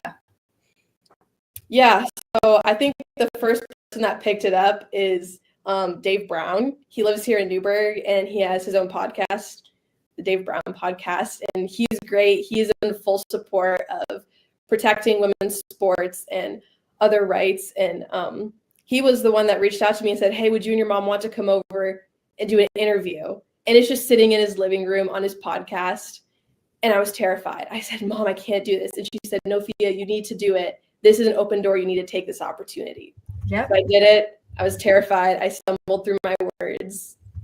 And now here I am in another interview. And I've done other interviews too. And I'm so glad I took that first step. It was so hard to get going. But once I did, the story picked up momentum. America First Policy Institute, they approached me and the other girls, and they said, hey, we'll sue. If you give us the go ahead, and if you give us your testimonies, we will sue, like, on behalf of you, the state of Oregon, the Oregon State Activities Association, our Governor Tina Kotek, our Department of Education, and the districts that we compete in. And so we ended up suing, which is crazy to say, but that's the steps that need to happen to create change, because our governor said that she's not going to listen to President Trump's executive order. Yep. And my state is in full denial of that. And so that's what we had to do. Yep, that is exactly what you have to do. Litigation, that's the only way. In a lot, I think even now, even with all that President Trump is doing, when you've got these blue states that are refusing to acknowledge Title IX, they're refusing to adhere to the executive orders, and they won't comply with the Department of Education, the Department of Justice, the Office of Civil Rights, and they are determined to erase Title IX, which is based on a binary, a male and female. Title IX, for those who don't know, 1972, it was just a paragraph, and it was a paragraph that protected female sports and provided opportunities for females in athletics, in athletic competition, in high schools, in colleges, and also academic opportunities. And before this, there was unequal funding, and there was an inability for females to participate in athletics. It was a male-dominated space. And so Title IX cleared the way so that women could, and women and girls like you, like my daughters, could participate in sports and achieve and participate in college sports. So when you eviscerate sex and you eviscerate the binary and you basically say that any man can say that he's a woman, well, then you erase Title IX and you erase all those protections. So I'm glad that you had this legal help. I am going to add to the stage right here. This is from the Blaze, and this was April 30th, and this is all about what you did. This screen is a little bit too large, but the 4 girls that refused to compete, and this is a major publication. And so, was all of this publicity really shocking to you? Were you surprised that so many people were going to get involved and support you? Yeah, I was, honestly. It was interesting. Dave Brown picked up the story, and then Outkick picked up the story, and then I think The Blaze and a couple other media outlets did pieces based off of the one that Outkick did. Mm-hmm. And it's interesting, kind of as it'll surge in the news, and then it'll die down. So it died down. And then state rolled around, and I had to compete with this athlete at the state meet. So that got back into the news cycle. And then Fox reached out, and other news sources. And then, then it died down again. And then we filed the lawsuit, and it came back up in the media. And so it's interesting to see kind of the ebb and flow of how the media picks up these stories or not. And I will say my confidence has definitely grown. It's still unnerving to sit in front of a computer and talk about my story, but I take inspiration from Riley Gaines and all the other women and athletes that have gone before me, and I'm just trying to do my part to protect our spaces. And you are. And look, I love this. If we take a knee every time we compete against a boy, we won't have many more chances left to compete. That's 100% true. And I was talking with Jennifer Say yesterday, and she said that she thinks this whole thing is going to come crumbling down because of the high school girls, the college girls, and for that when you coming forward, you're going to take this down because the women in professional sports, they're not doing it. They're not doing it yet. We so far have one that this is just something that's recently happened. Elizabeth Eddy, who is an Angel City FC player, and she's come forward to say that she does not want biological males in her sport, and she's a professional soccer player. But like Jennifer Say said, she's been doing this for 11 years. She may not be a superstar, but she's the first one to take that risk in the sport and just say, no.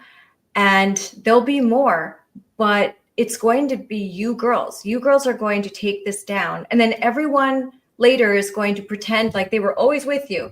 Like, oh yeah, we agree. Yeah. And they're going to pretend like they weren't quiet. They weren't silent. So you guys are, you're the OGs. You are fearless, and the stand you're taking is huge in so many ways. But so back to, I'm going through this story here, and you're right, like outtake. So they're saying that the male, Leah Rose, won that competition with a jump of 410. That was enough to beat out 18 girls. And this is someone who had previously competed as a boy, was not ranked, did not do well in the male category, and now, oh, I'm a girl, and suddenly is beating out all of the girls. And that's just not fair. And it's huge because you were ranked number 5. I was ranked in the state, yeah. Yeah, in the state. And for you to step down, that was a huge sacrifice. So, and I'm glad that you did it. And I'm glad that through it, you've really found your voice. Now, Maddie, let's go back to, you finished wrestling this biological boy twice. And this is very physical and you're shocked. Your friend after you says, heck no, I'm not doing it, and doesn't do it. So what happens next? What does it look like in your school when with your friends, with your teammates, when you're like, I'm not doing that again? I don't go to the school that I participate on because it's 1 team, so I don't really know about that. But for me personally, it changed my life. It really did, because I'm here right now and I'm speaking up, and I never in a million years thought that I would. And this is all because of XXXY, Jennifer Say. She's been like a big role model, honestly, from everything that she's done and everything that I've been able to do. It's all because of her, and it's all because of my parents, because I stood up it all started with standing up at a school board meeting. That's where it all big started off with, is standing up at a school board meeting. And I got seen, people saw me, people heard me. And that's all I ever want, is people to see and hear what I am saying, and that I am not speaking hate. I am speaking equality. And I have on screen the panel, and look at all of you with Jennifer Say. And this was Courageous Young Athletes Stand Up for Girls Sports. And this is where you're in front of almost 1,000 people attending, and cameras everywhere, because this was, there were network news everywhere. It was streaming live, all of that. And you told your story. And so it's amazing. And it's an amazing story. But so you decided to speak at a school board meeting. What led to that? Because that's important. That's many school board meetings, and it's important to do that. My mom and dad. I was so unbelievably nervous. I didn't know what I was going to say. I had just came from a tennis match, and I wasn't prepared. I didn't know what I was really going to say. I was just so like, okay, let's go. I'm ready. I'm gonna do it. And I was kind of hoping that, because we were my wrestling team, we were brought up for getting second place at overall state, and so 2 of my other teammates were there, and I was hoping they would kind of speak too, but they were a little too nervous, and I was like, okay, well, I'm still gonna do it. I'm still gonna speak. I'm gonna speak my mind, and I was really, really nervous. Which school district is that? I'm looking this up. Thompson Valley School. I'll send it to him. Thompson Valley. I was actually from that. I think I was in the newspaper for that. And there was protesters. There Were was there lots of protesters? There was so many protesters. Oh my God. Yeah, when I got there, I was in my tennis uniform, and I was on all white. I had my hair braided. I was a hot mess, and I came there, and the first time ever, there was a whole thing of protesters. Like, I was like, I whispered to my mom, like, what's happening? What's going on? Because I didn't understand. Like, how could anyone be against of what I'm saying when I'm not saying any hate at all? So here you are. I have the image right here. You did come from tennis, didn't you?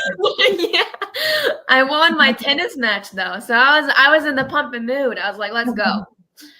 Yes, I love those. I actually wear those all around. I love when I'm not playing. I play pickleball with my friend, and then I like them so much. They're so comfortable that I'll wear them when I'm chasing kids around too. And they have all those pockets. But so here you are standing up, you are talking to the school board. There are protesters outside, and I'm guessing, because I've done this many times, that as you're speaking, there's booing, there's like some sounds in the background, there's the trans Tifa all around, kind of trying to intimidate, and you still went. And when girls your age go to speak to a school board, to their state legislators, to Congress, it makes such a big difference, because I'll go testify and I will talk about you and I will mention your name, and I will say that there are a bunch of girls and families that are anonymous that will send me messages that I'll meet, and they don't want to go public. They just don't have the courage that you have yet. And I think the more that they see girls like you, that they'll get stronger and they'll know that they're not alone. But when I could speak on their behalf, but inevitably those who are defending this lie will say, well, where are the victims? There's no victims. This is just a victimless thing. You're making this up. This never happens. My cat just... It's on my analyst. She loves to come up whenever I'm doing a podcast. So when you speak, it really adds that legitimacy that there are real victims. This is really happening, and these are the girls that are dealing with it. So I really appreciate it when you guys stand up and at the meets, but when you come to the school board meetings and you testify to legislators, boy, it's, you could hear a pin drop. It's very, very effective. So what happened after you spoke to the school board?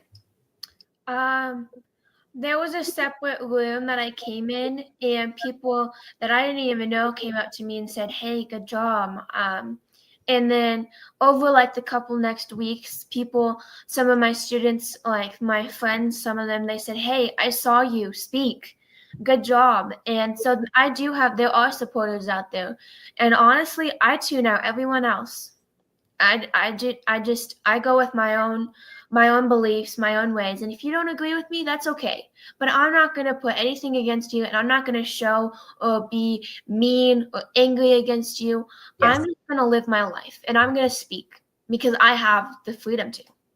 Yes, you're going to speak free. You're going to speak truth, but you're not going to match hate with hate. You're not going to match unkindness with unkindness. And that is the best thing that you can possibly do. Don't give them 1 ounce of ammunition. You just continue to speak truth. You stay strong, but you don't engage in the tactics that they do, because the world is watching, and that's why we're winning. Because they see girls like you, and then they see these crazy people that are screaming obscenities, that they look unhinged. And as long as we stay true to ourselves and we're respectful, then that message really gets across.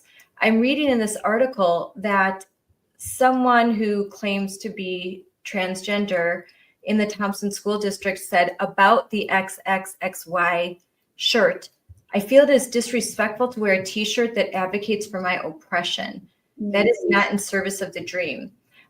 We may not agree with each other, but we need to respect each other. So basically, your free speech, wearing a simple logo, XXXY, that confirms biological reality, that's oppression to this person, and that speech should not be allowed. Now, everyone who's watching this should understand that when they are not for free speech. If the wearing of Jennifer Say's XXXY gear is considered oppression, and it shouldn't be allowed on school premises or at a meet, that is That's tyranny. That is the silencing of voices. And that's a very shocking thing, I think, to say. What have you girls experienced this, that even wearing gear that says XXXY can agitate some people? Not directly for myself, but I've offered other people, hey, do you want to wear my XXXY shirt? Do you want to borrow it for this, that, or the other? And it's like, oh no, I don't want to make people upset. Like it's so taboo to say biological reality. I just can't believe we're even in this spot in the first place. But I mean, again, like I love what you brought up about free speech and the principles that our country were founded on. You know, I could go out and I could start screaming and throwing a fit about someone's pride flag in their window, but I don't. We all need to have our own opinion, and I respect other people's opinions, but that doesn't mean you get to infringe on my rights. Yes. If you want to wear a t-shirt, a pride t-shirt, fine. But to say that the wearing of XXXY gear, Jennifer Says brand company, to wear that is oppression. That's insane. And that is a violation of free speech.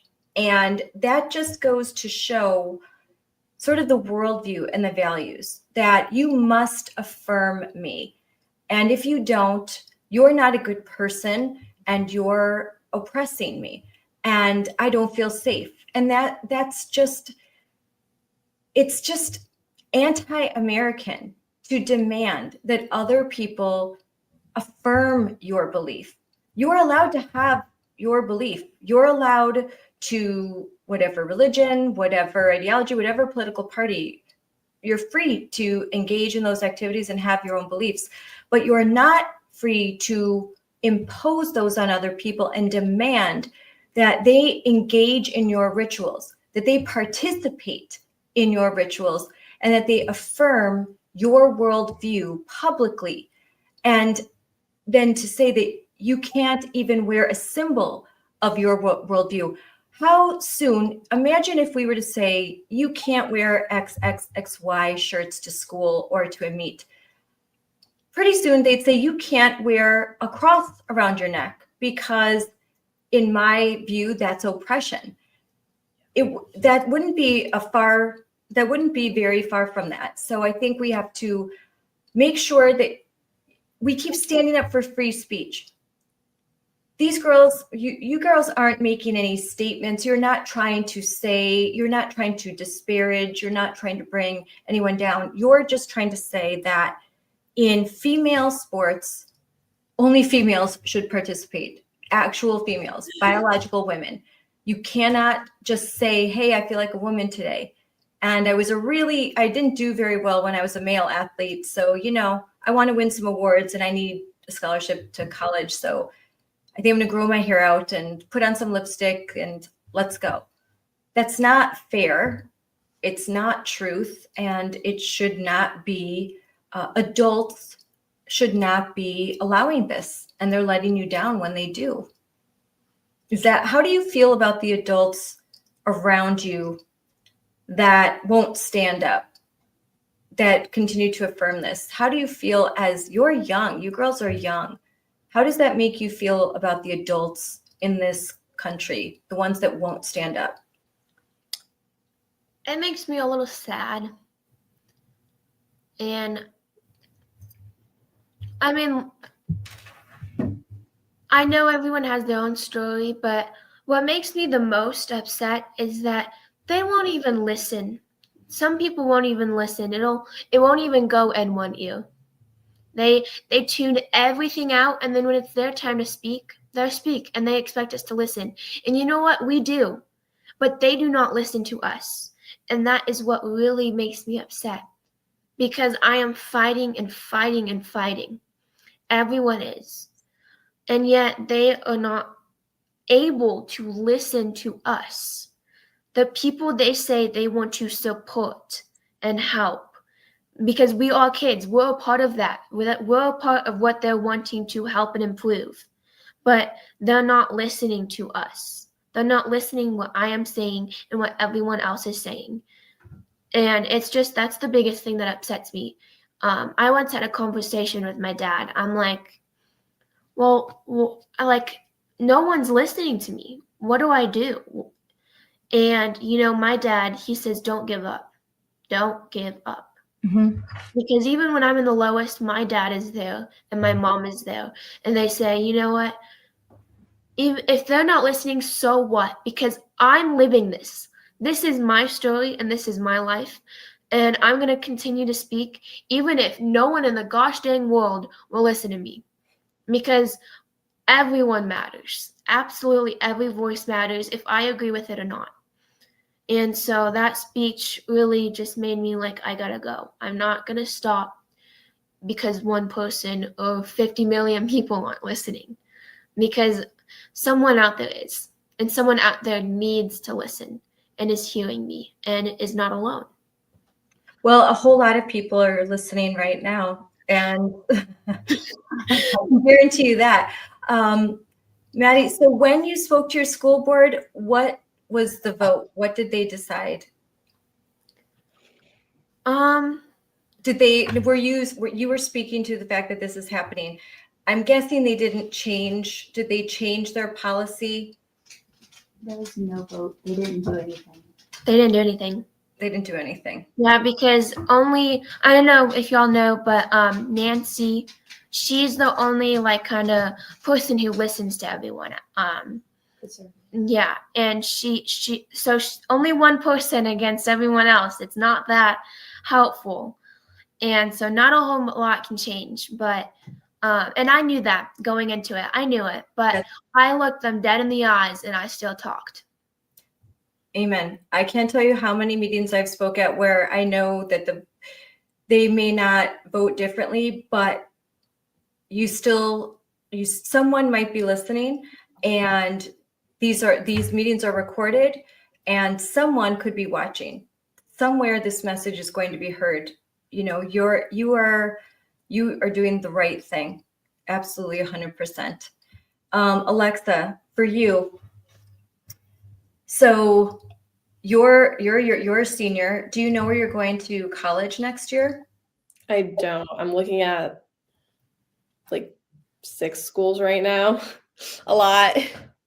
And is a consideration for you their policy on this issue?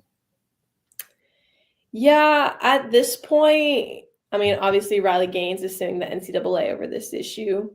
I know that the NAIA division has already said, no, you have to compete in your biological sex category, because we have to say that at this point. We can't just say gender. And so I love that. I'm looking at an NAIA school. But I do think it's really hard because I have all these opportunities at these NCAA schools that, I don't know if I will have to compete against more male athletes. And, I am looking at some Christian schools, and I won't have an issue with any of my teammates in that setting per se. But that's a private school. Yeah, because it's a private school. But after experiencing this in high school, I'm not really fazed about college. It happened junior year, whatever, I can deal with it. Yes. Well, there is good news, because there are 2 Supreme Court cases that were granted certiorari, and both of these cases are dealing with sex-separated sports and whether or not that's a violation of the 14th Amendment Equal Protection Clause. And I was just at a conference talking to a bunch of constitutional lawyers that work in the public interest space for conservatives, and they feel pretty confident, and they normally will not say that, but they feel pretty confident that the decisions that are going to come down probably by May or June, just like last year with Montgomery County and the Mahmoud decision and Scarametti decision, those came down later.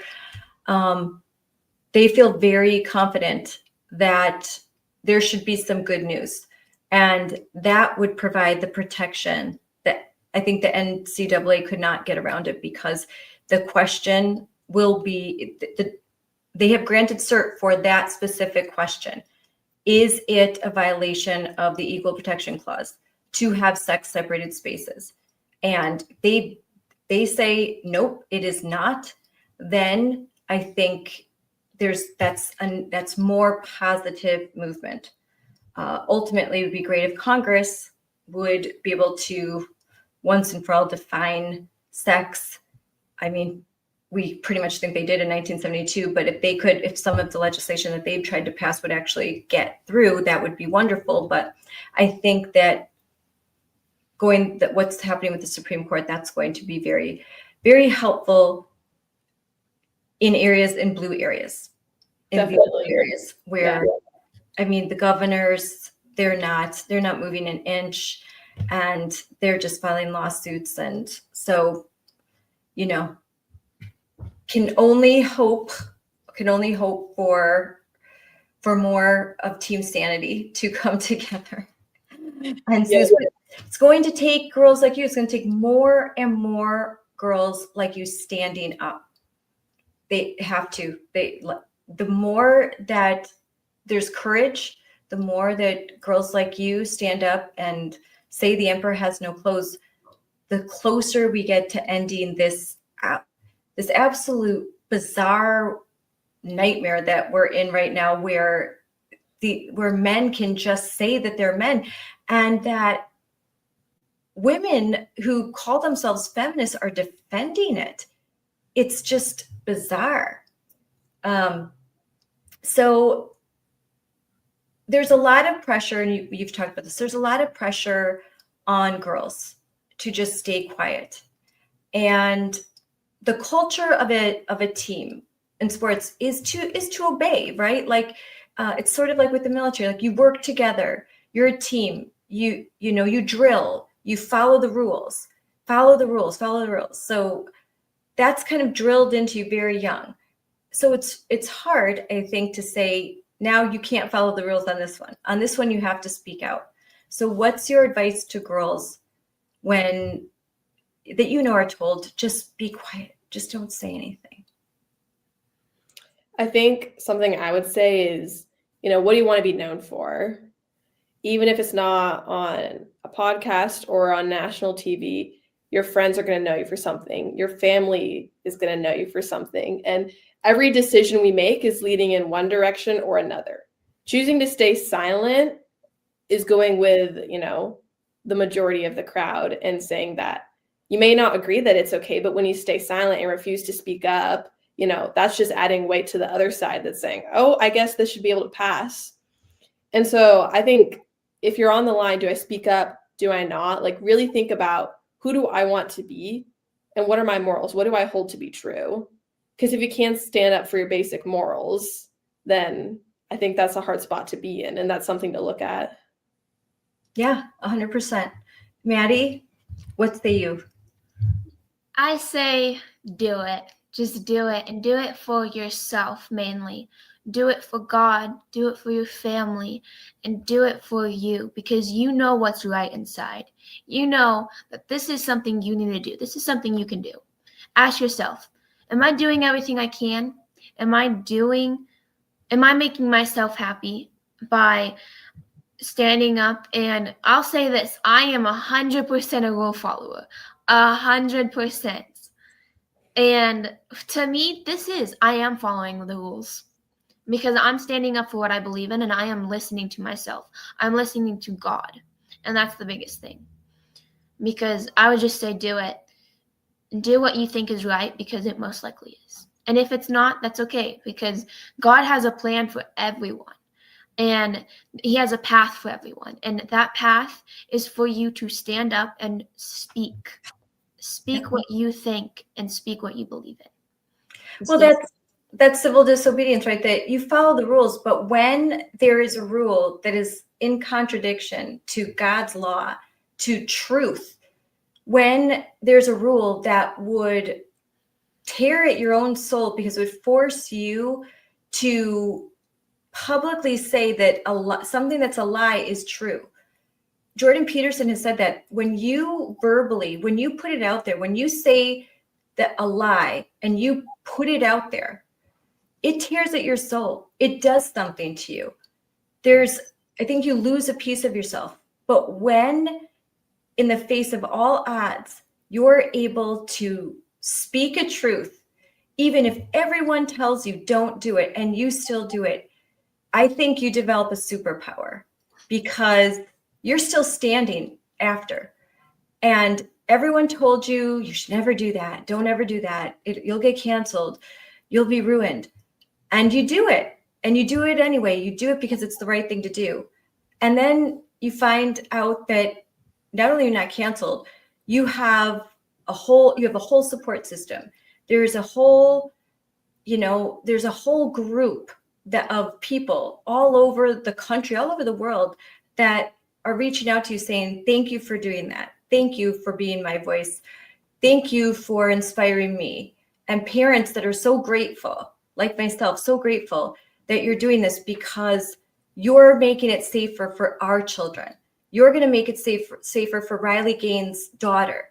When you do this, there's a better chance that her daughter will never have to do this. And so we are all so grateful.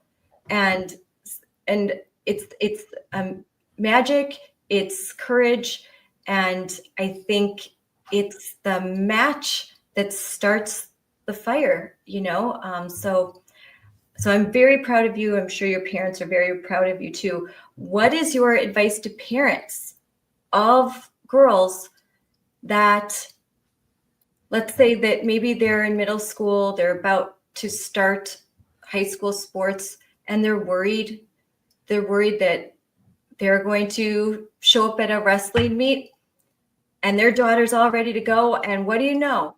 Or their daughter's about to start a track and field event, and there's someone from the opposing team, and they're worried, and they're wondering, what will I do if I'm in that situation? What's your advice? We'll start with you, Maddie, and then Sophia. I say, do what you think is right, again, and that. Do you think the parents should encourage their daughters to stand up for themselves? Yeah, I think that without my parents, I don't think I would be where I am right now and how confident I feel. Because when in my lowest, like I said earlier, they have built me right back up. They have been right by my side. Whenever I am upset or sad or hurt, they're right there cheering me on. So as parents, I say cheer them on and be their best supporter, because that's what they need. Even though they're upset at you or being having an attitude, because I definitely got one, but they're right there by my side, and I am forever thankful for that, because it is more than I could ever ask. Yeah, and you knew that they had your back. Like, you knew you wouldn't disappoint them if you said, I don't want to participate. They were there with you. They were going to have your back, and they were going to be by your side. Yeah. Sophia, what about you? What is your advice to parents of athletes right now and that their kids are about to embark on high school athletics? Mm-hmm. I think there's kind of two sides to it. One is that as an athlete, people are listening to our voices. As a parent, you can speak up, but people only will listen to you to a certain extent, which is unfortunate, but it's the sad reality. People want to hear from the actual athletes themselves, which is where the parent has to say, okay, maybe my voice isn't going to be heard as loud, but in that case, I'm going to support my athlete instead. And my parents have been an example of that. My mom ordered t-shirts before we discovered XXXY. She ordered Save Girls Sports shirts on Amazon. And at my state track meet, she went around and was handing them out and was like, do you want a t-shirt? Do you want a t-shirt? And everyone was like, no, who's this crazy lady? And then finally one person said, I want a shirt, thank you. And that's the courage that we need. When one person joins, then it helps other people join too. And I think also take advantage of the resources we have in this country. Despite all our issues, we live in the best country. We live in a free country. And so we came back from the state meet, and my mom filed a complaint against the state, and she emailed our representatives here in Oregon, in the Senate, in the House. She went and did all that work, and it's a lot of work, the legislature of it, but honestly, it's the practical steps that need to be taken. And it's the support that can come, because I wouldn't be able to draft up all those emails, but I can use my voice and my parents can support me from behind. And you are 100% right that parents can only do so much. Parents can only say so much. It takes the athletes. And as a parent, it's hard because you want to protect your child, but they are going to have to learn to use their voice sooner rather than later. And their voice will make a big difference. So I think parents, if you can just show your child by example, but be there to encourage them to stand up and speak out. Don't encourage them to hide.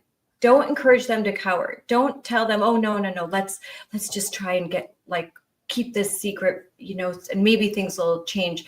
I think encourage them to be as strong as you both, and you will be doing them a service and your community. And I found, based on what I found a video that I want to play, and it's the A1 policy. So hold on, we're gonna get this up in just a second. All right, I'm gonna start this. Okay, I'll probably have to rewind it a little bit. Let's go. Who knows my daughter? She is not a crier. And she says, I don't know why I'm crying. And I said, I do, because it's wrong. I got to the meet and I saw my friend Maddie. And there's police greeting us at the entrance. And we were just talking about what we were going to do that day. And we didn't really know what this trans guy looked like. We only knew which school he was from.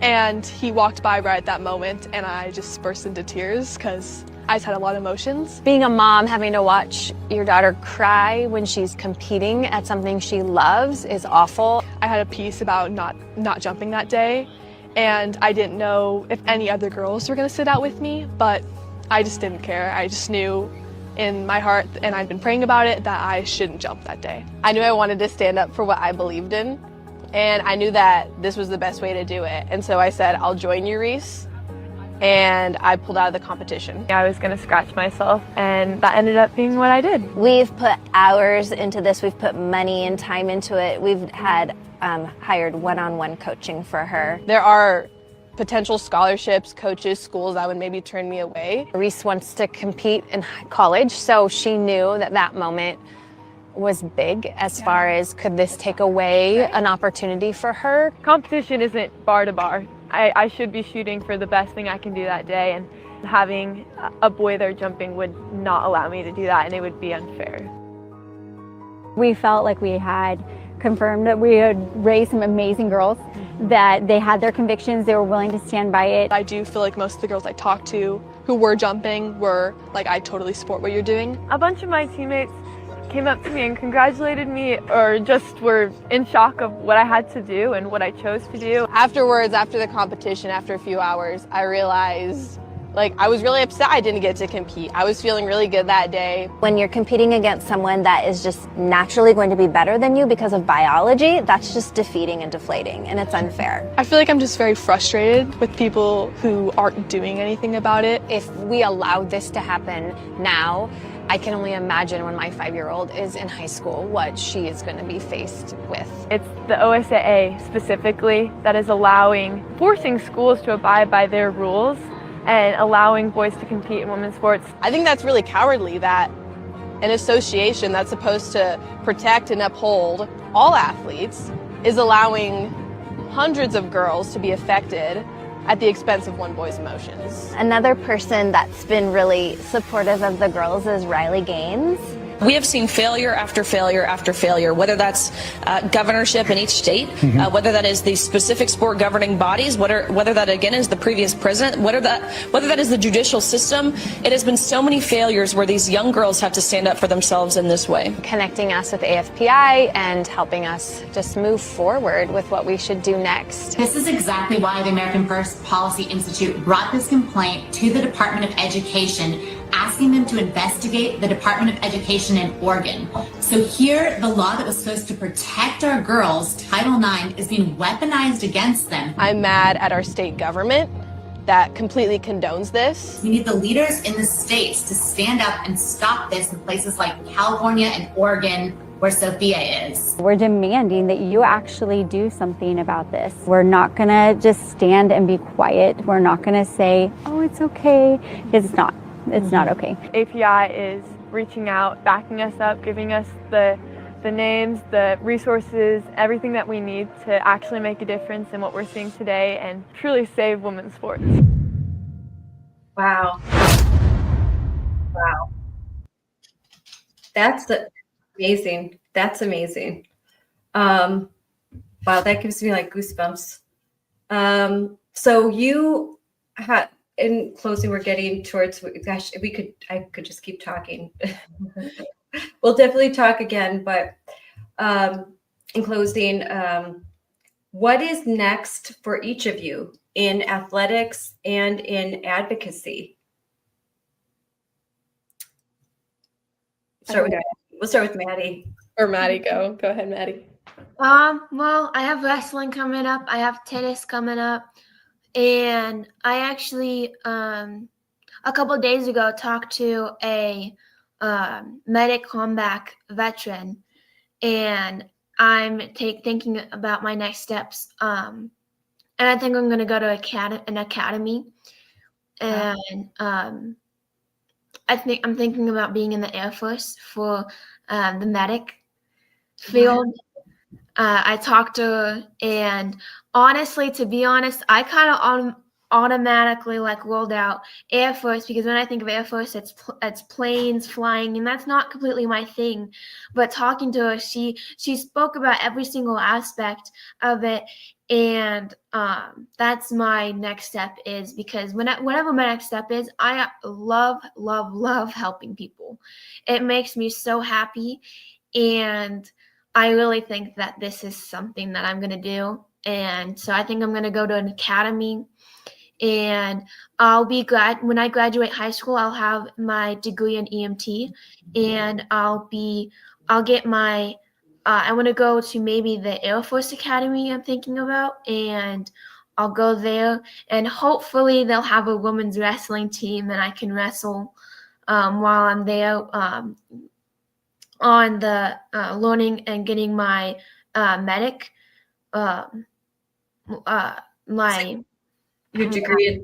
So you want to serve, you want to help people. Well, my son just graduated medical school, and I have a daughter about to graduate nursing school. So I commend you. It's a huge commitment, and it's for people that want to live a life of service and helping people, and they love what they do. So if that's where your heart is, I'm sure you will love it well. And my son-in-law is in the Air Force too, and he likes it well. They have the best bases. The Air Force does have the nicest bases, I'll tell you that. My dad was a Marine. I'm a former Navy wife, so I've seen it all. The Air Force by far has the best bases, the nicest ones. So Sophia, what's next for you as far as in education and sports and in advocacy? Are you going to continue to, now that you've had a taste of this, like, do you want to continue to make advocacy a part of your life? Yeah. As for sports and education, as I've already said, I'm working on getting better at track so I can get recruited into college, talking to coaches. I want to study engineering. Wow. So I'm excited for that. It'll be hard, but I'm excited. I think it'll be so fun. Mm-hmm. As for advocacy, I've loved this. I've loved every second of it. I've gotten to meet so many cool people and have great opportunities through this. I forget the name of the case, but one of the cases you brought up that the Supreme Court is now working on, they added my testimony to that case from my lawsuit. Wow. And so that's encouraging to have that in the works right now.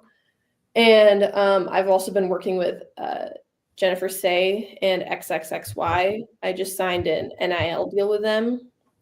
And so that'll be helpful to help promote their products, but then also keep putting the message forward to fight for women's sports and equal rights. So the cases that will, so according to SCOTUS blog, breaking news, this is an hour ago. Oh. You will hear cases in January on transgender athletes, gun rights, and Trump's firing of federal governor. So the cases, Little versus Hecox and West Virginia versus BPJ, the oral arguments will start on January 13th, 2026. We will definitely be listening to those live. Where there's challenges to the constitutionality of laws in Idaho and West Virginia that prohibit, they say, transgender women, I'm not men pretending to be women, from girls participating in women and girls sports team. So this is it. This is these two are big cases, the oral arguments in January. So Sophia, you have arguments being submitted to the Supreme Court. Wow, that's huge. And we will be waiting on those decisions. Those are going to be really, really, really important. And then, so you guys all better get ready because you'll be asked to go on TV again. Like you said, it ebbs and flows. Exactly. You'll feel like you'll get all these requests like, come on to media. So I have one. If you all are interested in coming to Wisconsin, we would love to have you testify for the Saving Girls sports bills that we are trying to get passed here. So if you are interested in advocacy, I would love to have you guys fly out. We have Jennifer flying out in February. So I will let your parents know. And if you all want to come out and talk to our legislators, and our people and our parents who would love to hear from you, the invitation is there because you ladies represent so well. You are so poised, so passionate.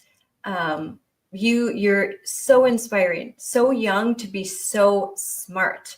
So like, I can't say enough great things. And your parents, I don't know them, but they have to be amazing because they've raised some really amazing young women. So I so appreciate you being on the show.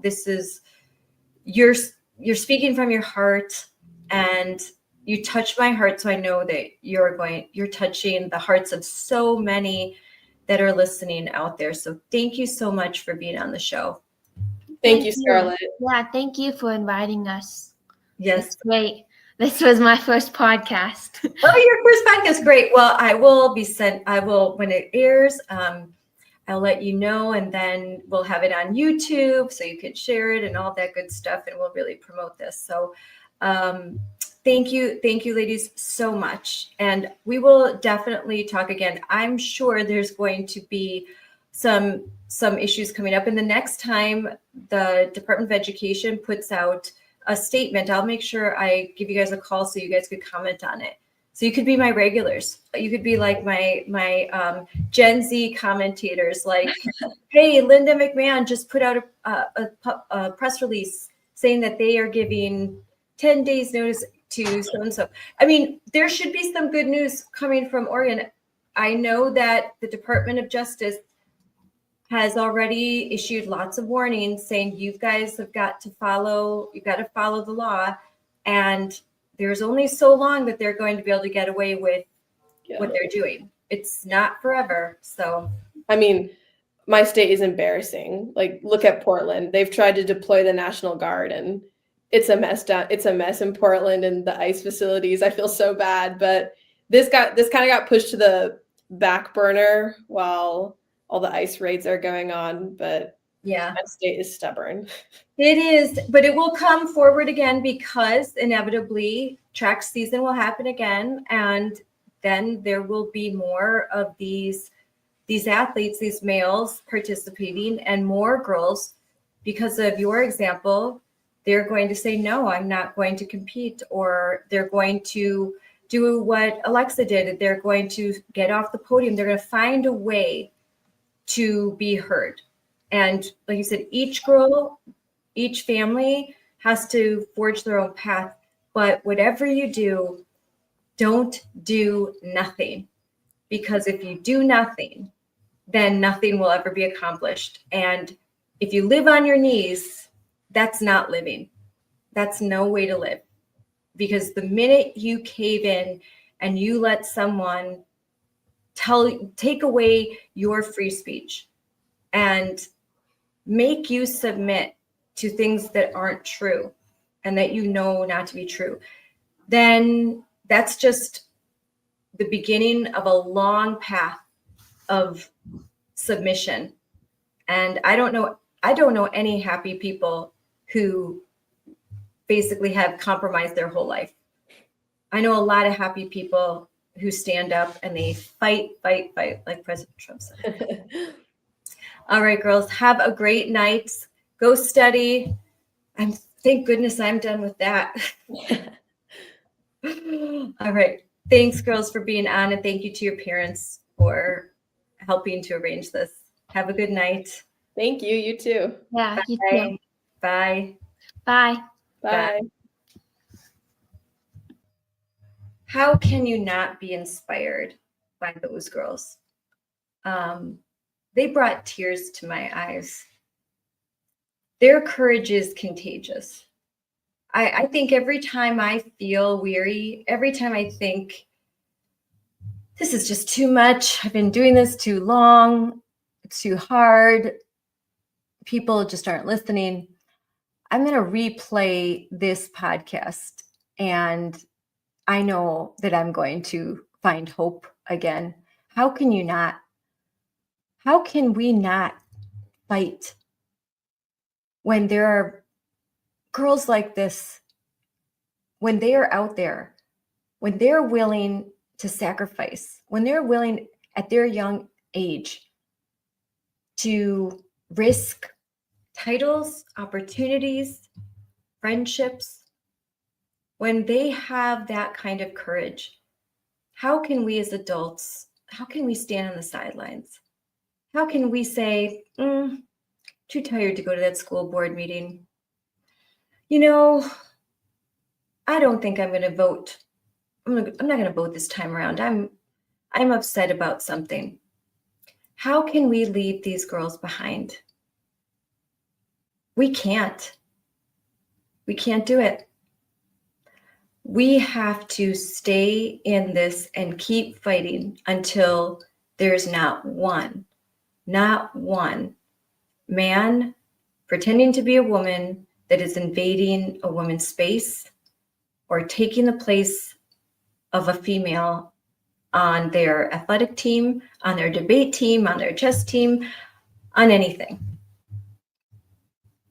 It's not just because of fairness, although that's a big part of it. It's because of truth. It's because we can't be twisted into a pretzel and try to, find a way to compromise with a lie. We can't compromise with a lie. There are two sexes, male and female. Gender is just a word. It's a word that's now used to manipulate and force us, or force those who actually will believe it, to believe a lie. And I choose to live not by lies, and I hope you do too. So thank you. Thank you for joining me on this episode of Unleashed with Moms for Liberty. I'm Scarlett Johnson, and I could not be more proud to be an American right now, knowing that there are girls like that. There are girls like that. That means this country is worth fighting for, and I'm going to fight. So until next time, bye everyone. Dear Nike. Dear Nike. Dear Nike. Why won't you stand up for me? Why won't you stand up for me? Why won't you?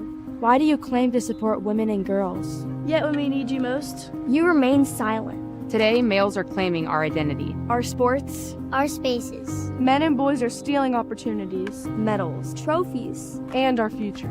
And it's not fair or just. In fact, it's often dangerous. Yet you refuse to use your platform to stand up. You say you're for social justice and progress. So why do you allow men's rights to come before ours? See, with a big platform comes an even bigger responsibility. You have a chance to do the right thing. Not just do the easy thing. So we're asking you, Nike. So we're asking you, Nike. So we're asking you, Nike. As the biggest voice in all of sports. Will you stand up for me? Will you stand up for me? Will you stand up for me? Will you stand up for me? Will you? Will you? Will you just do it?